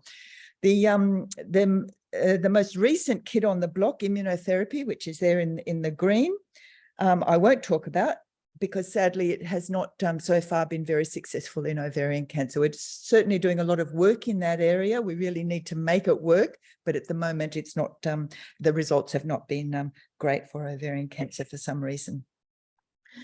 One of the things that's really complicated about ovarian cancer, apart from the fact that it can be quite widespread, is that it's not one disease. And that has been one of the things that's been a real barrier to progress in the past. When the pathologists, when they look down the microscope, they can tell that there are different types of ovarian cancer. And I've put their names up here: high-grade serous, low-grade serous, endometrial, clear cell mucinous, carcinosarcoma. They may not mean a lot, but basically what they mean is what the pathologist can see down the microscope is a little bit different in one patient from another. And they've put them into these categories. But until recently, there's not much we could do with that information, and all ovarian cancer patients had the same treatment. But what we have now learned from doing more molecular testing is that not only do they look different, but what I've listed here under mutations are some of the genes that are altered in those different subtypes. Now, without going through what those genes are, what you can see is that they're very different in each of those subtypes. So not only do they look different, but the underlying molecular drivers are very different. Now, why is that important? That's important because if we can understand what's driving a cancer, then we can start look at how we might be able to treat that cancer.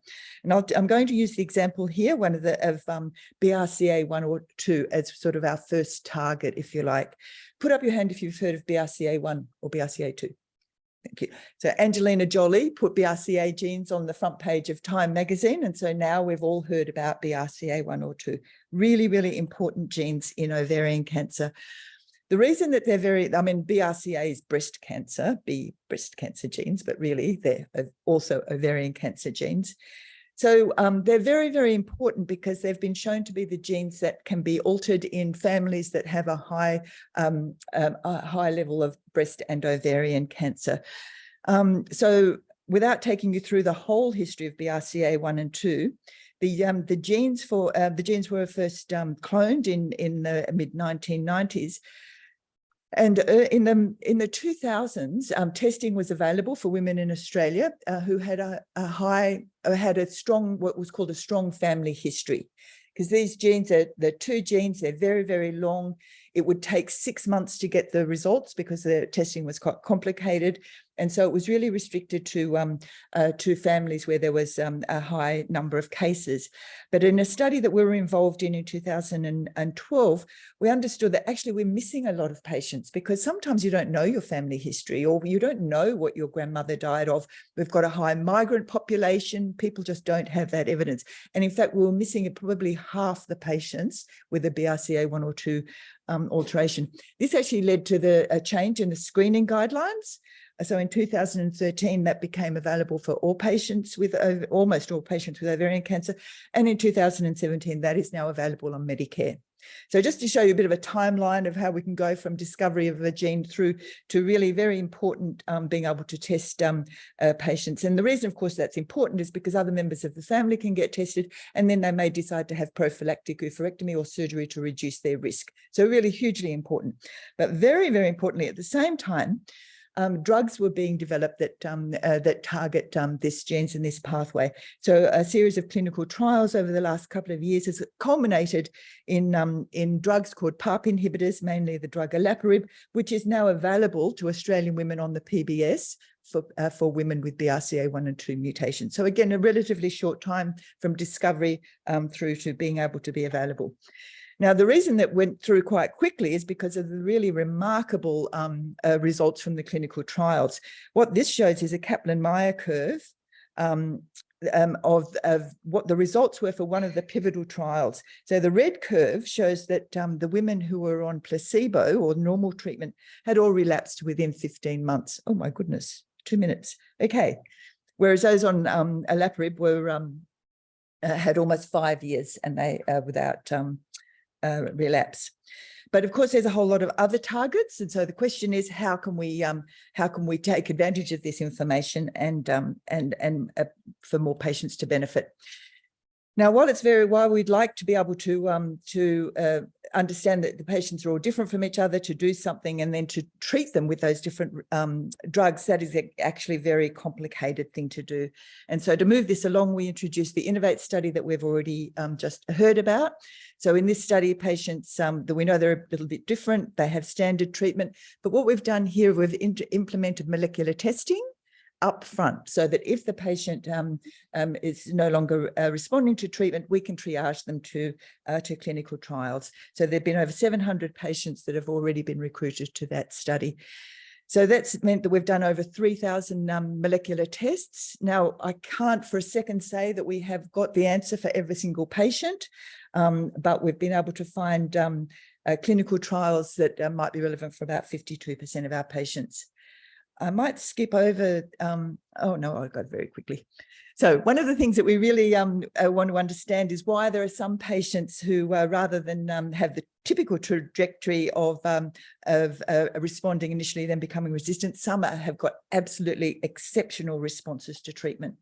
So we've done a large study looking at what it is that, why some women have these really exceptional responses, to see if we can take advantage of that. Without taking you through the data, we found that having multiple alterations in those BRCA repair pathways equal better survival. But interestingly, it's because it sets the immune system off. So there's something to do with the immune system that that helps with the survival. And one of the things that we weren't expecting was that smoking can cancel that good those good things out. So there are lifestyle factors that can impact on survival. So that takes me quickly to the last study. I'm just going to quickly give you a little bit of a taste. So Penny Webb from QIMR is a fantastic researcher who is looking at what patients can do for themselves once they've been diagnosed with cancer to be able to change their survival. So listening to the patients who want that advice, what can we do to increase our chances of survival? So she's taken follow-up questionnaires from diagnosis and every 3 to 6 months. And a whole series of papers are starting to come out, some of which I think would be very interesting to a number of the people in the room, looking at dietary factors, lifestyle factors, physical activity, and how these factors can actually impact on survival. So just like to thank you again for inviting me to talk.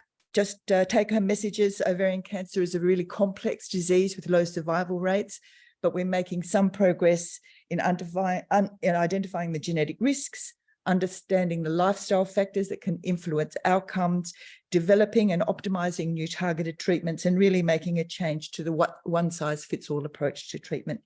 And I'd just like to end with my acknowledgements, particularly our patients. We could not do any of the work that we do without our patients agreeing to participate in the study. I have my groups of at Westmead and my collaborators, and teams and teams of people who are involved in the Innovate study from across the state. So thank you.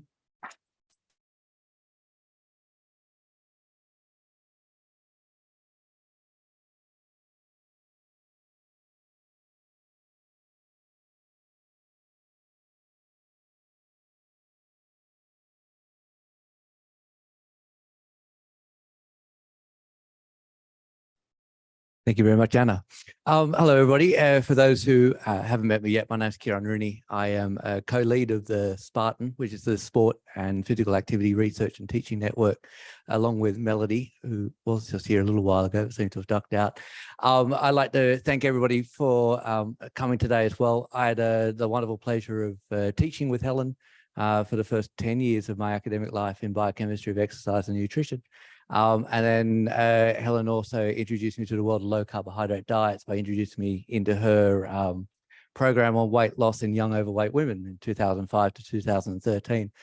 So for any dietitians in the room who wonder why I rave on about ketogenic diets now, you can blame Helen for that. The SPARTAN, which I co-lead with Melody, has wonderfully decided to host this event annually from here on in and support it. So this is our third Helen O'Connor Symposia, but with the support of the SPARTAN Network, we'll be having this every year and hosting this on this World Cancer Research Foundation Day, as well, Ovarian Cancer Day. And so please make a note of it in your diaries for next year, and you'll be on a newsletter now that will remind you anyway, in case you don't. I'm here to host the Q&A session, so I'd like to invite our last three speakers up, as well as Kathryn, to join a bit of a panel. And while anybody who's online might want to post some questions, or if there's anybody in the room who would like to kick us off, I do have the Q&A open on the side here for anybody who's online. But is there anybody in the room who has a burning question that they'd like to start with? David. Thanks to everyone's really fantastic presentations. I'll keep it broad, my questioning for the moment. I just want to know how you all in your respective fields deal with and I guess can integrate the use of social media, things like TikTok and influencers into your respective fields. We know that it's not going away, it's here to stay. When we think about diet and exercise, there's all sorts of things being spruiked online, whether they're good or bad. But how can we harness that for good in our respective fields to help change the world for better? Sorry for the small question. Anybody that wants to start, go ahead. I think that's a really good question. I've got a 13-year-old son and a 11-year-old daughter who are into TikTok, and my son has recently started getting really interested in weight training, and it's really interesting just observing him and the messages that he sees around protein and what does he call it, clean bulking and dirty bulking and stuff like that. So I don't have an answer, but I think it's here to stay. And I think the more I see my son, it's just short, simple messages as opposed to big, long lectures. And it's kind of capturing them at that right moment. Yeah, that's my thoughts. I mean, we did use Facebook and things to try and recruit the young women to the Everybody study, and it seemed to work okay. The interesting thing is, in terms of research, so what I like to do, back of toilet door advertising is actually the key to a young woman's time. So, you know, they sit there and they wait a little while and something to read was actually the most successful form of recruitment. So in terms of, you know, catching young women's time, that seems to work quite well. I have seen TikTok used for other research things, in that there's a research training sort of thing that I subscribe to, and I've seen that used quite well to give, again, short little sort of 30 seconds to 2 minutes videos on, you know, this misconception, and really framing it in that sort of way. So I think that can be quite helpful to the young people if they're quite easily captured by that that short duration thing. And again, making those messages as true as they can be and as attractive as well as they can be. So yeah, short and simple. I just think it's important to engage with it and to do research that provides the evidence, and then to be able to deliver it in those same ways. So I think that's something that's that we as researchers need to be able to do, to both do the research, provide the evidence, and then deliver it in that, but engage with it rather than hope it'll just go away. Good question. I think it's one thing to do the research, but then to be able to promote it to the people that need to learn about it is another thing. So yeah, finding a way to engage with these different age groups maybe on platforms that they're open to. So they usually search for, if they're very interested in a topic, they might search on websites that they trust. So if we can get the information out there somehow in a way that they digest it well, then I think it'd be good.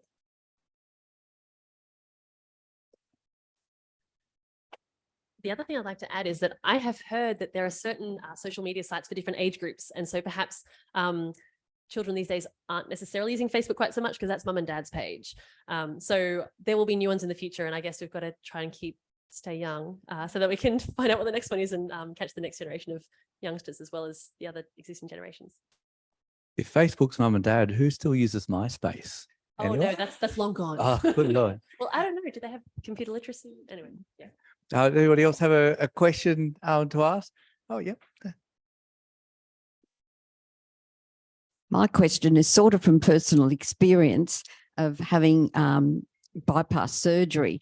But before the surgeon operated on me, one of the things he said, like there's genetic factors in my heart problems, but he also said you've been taking significant amounts of calcium tablets in order to offset menopause and, you know, osteoporosis.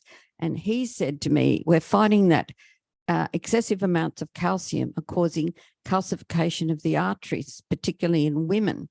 Now, I don't know if there's been any research done on that. It's not calcium in, you know, milk, cheese or yogurt that you eat, but I was taking Caltrate on doctor's orders, and my GP later apologized for putting me on the calcium supplements. And so I don't know, I haven't heard much about it from other people, but well, he was the surgeon who operated on me for bypass surgery, and he said, don't take those calcium tablets anymore. So is there any research done on that at all? I suppose the doctor who spoke about cardiovascular disease might know.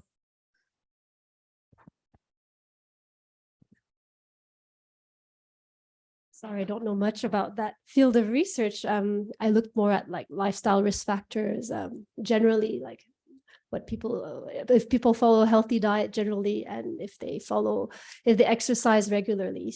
But maybe the dietitians would know more about it. Yeah.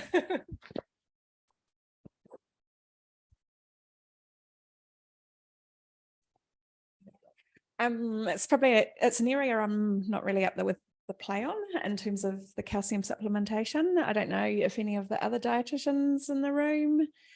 No. The test showed I had a heart attack, but I had too much calcium in my blood.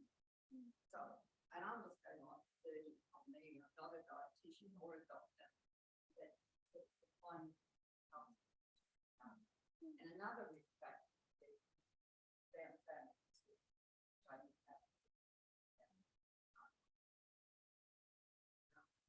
Yeah, I'll say something. Yeah, it's a challenging one because in nutrition we have done the single nutrient thing for a long time. But I do know that there is some evidence, at least I know that Jess Turton was talking about, which one was folate, I think it was. And if you take too much folic acid tablets, then it's perhaps not a good thing, but folate in food is not so bad. So I guess nutrition research is moving back in what I think is the right direction, where it's looking at whole foods and diets as opposed to single nutrients. But I guess the research must be in a moving space in that field at the moment with the calcium. Yeah. Thanks for your comment. Yeah. And for any PhD students in the room, I've now got a new research question to just quickly write down, do a literature search on. Yeah. Yeah, so the messaging seems to be working at the key moment, but perhaps the messaging needs to be altered a bit to say, look, let's look at calcium-containing foods. And if those calcium-containing foods can remove some of the discretionary foods, I guess replace some of those discretionary foods, that might be a helpful thing too. Yeah. Yeah. I do remember there being some media coverage about that probably 10 years ago. Yeah. Yeah.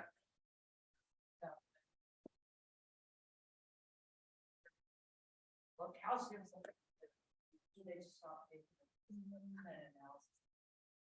Yeah, I think often as well with supplements, we think they're great, and then until we find out later. So yeah, diet's always a good approach. Helen, did you say, I might have missed it, did you say that earlier energy intake was associated with better weight loss than later energy intake? All right.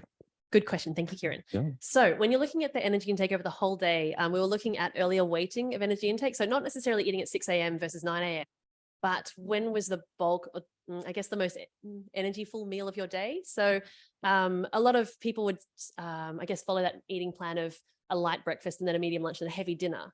But what we're looking at is perhaps having whatever breakfast, perhaps a medium breakfast, and then a larger lunch and a smaller dinner might be better at helping you manage your weight. So how does your messaging for that work, considering what I see a lot of people talking about is like intermittent fasting, time restricted feeding, go as long as you can your day before you actually open up your energy bank? I think it depends what you eat when you do start eating. So I know, okay, anecdotal evidence here. I did have a friend who has managed to treat his type 2 diabetes by having 1 meal a day, and that is all. So what I haven't done is analyze his diet and work out if he's having enough of all the different things you're meant to have to, ensure nutritional adequacy. But it seems to be working for him metabolically. And so I think it'll always come down to, it's going to be a different approach for every person. Personally, I don't think I could go intermittent fasting. I love my food. And I love frequency of food, and that's just me. But I also like physical activity in order to balance that food. But for some people, if it helps them with their hunger and satiety to hold off a bit longer, and if they're not just overdoing it and gorging later on in the evening, then if that works, then that's fine, I think. That's Chloe. Hi, I think this is a question for you, Kathryn.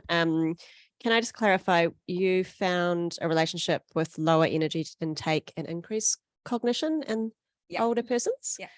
Have you noticed there's a bell curve with that, and too low energy intake affected sort of worsening I cognition? mean, it's possible. We didn't notice that specifically, but I would say too low energy is not a good thing. So yeah, there's the potential that that could have happened, but we didn't look at that question exactly. And Ben, I noticed in your plots there, it seemed like there was a lot of improvement in the physical component or perceived physical component, but it didn't seem as if physical activity had any impact on the mental score. Yes, that's right. And we were also expecting, some sort of association, but it's possible that the exposure period, the study period, wasn't long enough for us to detect any differences or impact on mental health. And it could be that physical activity differentially affects the physical component score, the physical health domain and the mental health domain. But it's worth further exploration. And other studies have also found findings that were less marked with mental health, the mental health domain. Any questions? We have time for a few more. If there are any. Kate.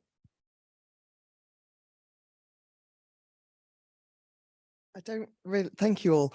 I don't really know what I expect you to come up with an answer for this. So, Helen, you've made me think about it in thinking about like where you eat in the day and where's your heavy, dense meal. So presumably that's associated with the different dietary patterns, because that pattern of eating is found more, for example, in the Mediterranean diet that tends to have a bigger meal in the middle of the day. And I guess this also plays to what you've been talking about in terms of the reductionist approach of looking at individual things and now not looking at individual things, because actually looking at like that, but like we're going to keep going backwards, because it's not just when you eat, it's the pattern is integrated with when you eat as well, because of those different cultural associations all come together. So I guess my question is, do we have a feeling of how far back should we step and how far forward should we step, and where's a balance? Because we've got to be able to work out influences of different things. And I guess this is the same problem that all research will have. It's not just nutrition. It's just that we're talking about that right now. Do you have any comment on where you go with that? Thanks, Kate. I think it's a really interesting discussion and a really interesting question. Because I think you can't end up ignoring all the nutrients as well, because you have to have enough of this to be, enough iron to make sure you're not iron deficient and all the rest of it, and calcium to have enough bone. And I think that there are so many different dietary patterns around the world that seem to work really well for the resident population. So, the people who have a siesta in the day, they'll have their big meal, have a nap, and then they'll eat something in the evening, and they might eat quite late at night, but it doesn't seem to be a problem. Whereas in the for want of a better word, this Western busy sort of lifestyle that we have, where and I'm not exactly sure what characterizes it, but there's a lot of discretionary food. There's a lot of late eating. There could be night eating as well. And that's where, Lizzie, your question about shift workers and things, I don't have the answer. However, it seems that night eating might not be fantastic, even if that's when you're awake and that's when you're working.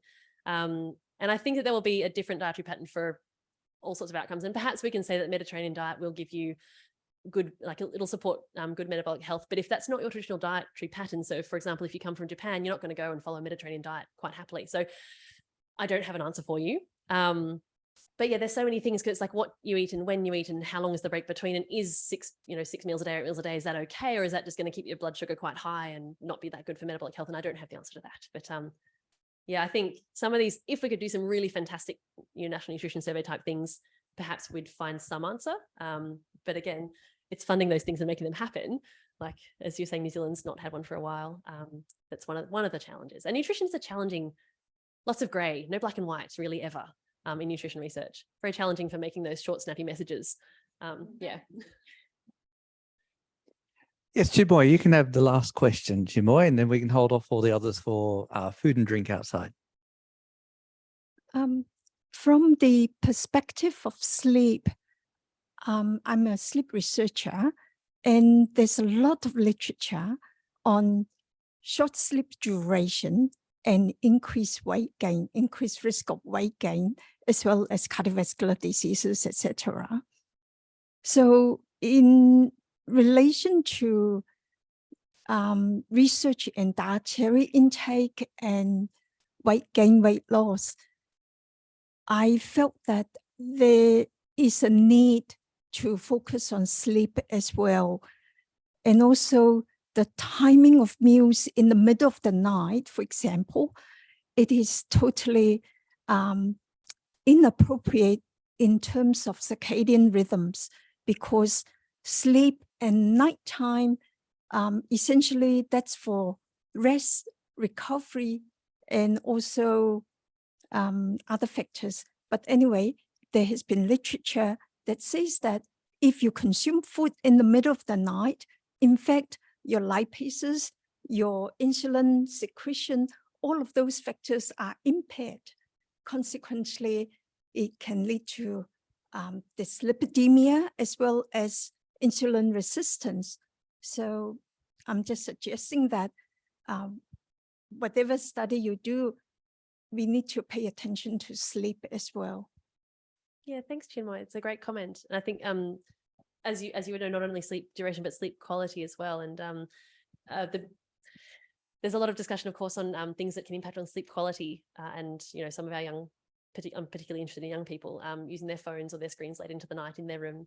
But yeah, the shift workers as well. And how do you then, or perhaps working late at night, even if you're not a shift worker, and then how do you then balance, or guess, re-time things with your circadian rhythm? And I don't know the answer to that, but however, absolutely correct that sleep quality and sleep duration do impact on the likelihood of wanting to eat more, and perhaps some of those dietary choices aren't as good if you're low on sleep. Yeah, so thank you for the comment / kind of question. Yeah. Thank you, Helen. Okay, so if everybody could just give our speakers one more round of applause. Thanks. Thank you to all 4 of you for a wonderful series of talks. And I remind everyone again that there will be another Helen O'Connor Symposium on Ovarian Cancer Research Day next year. But for now, we do have some food and drink just outside for some networking opportunities. And if you have any questions that you wanted to ask but ran out of time, all of our speakers will be hanging around for a little bit longer outside. So thank you very much for coming, everybody.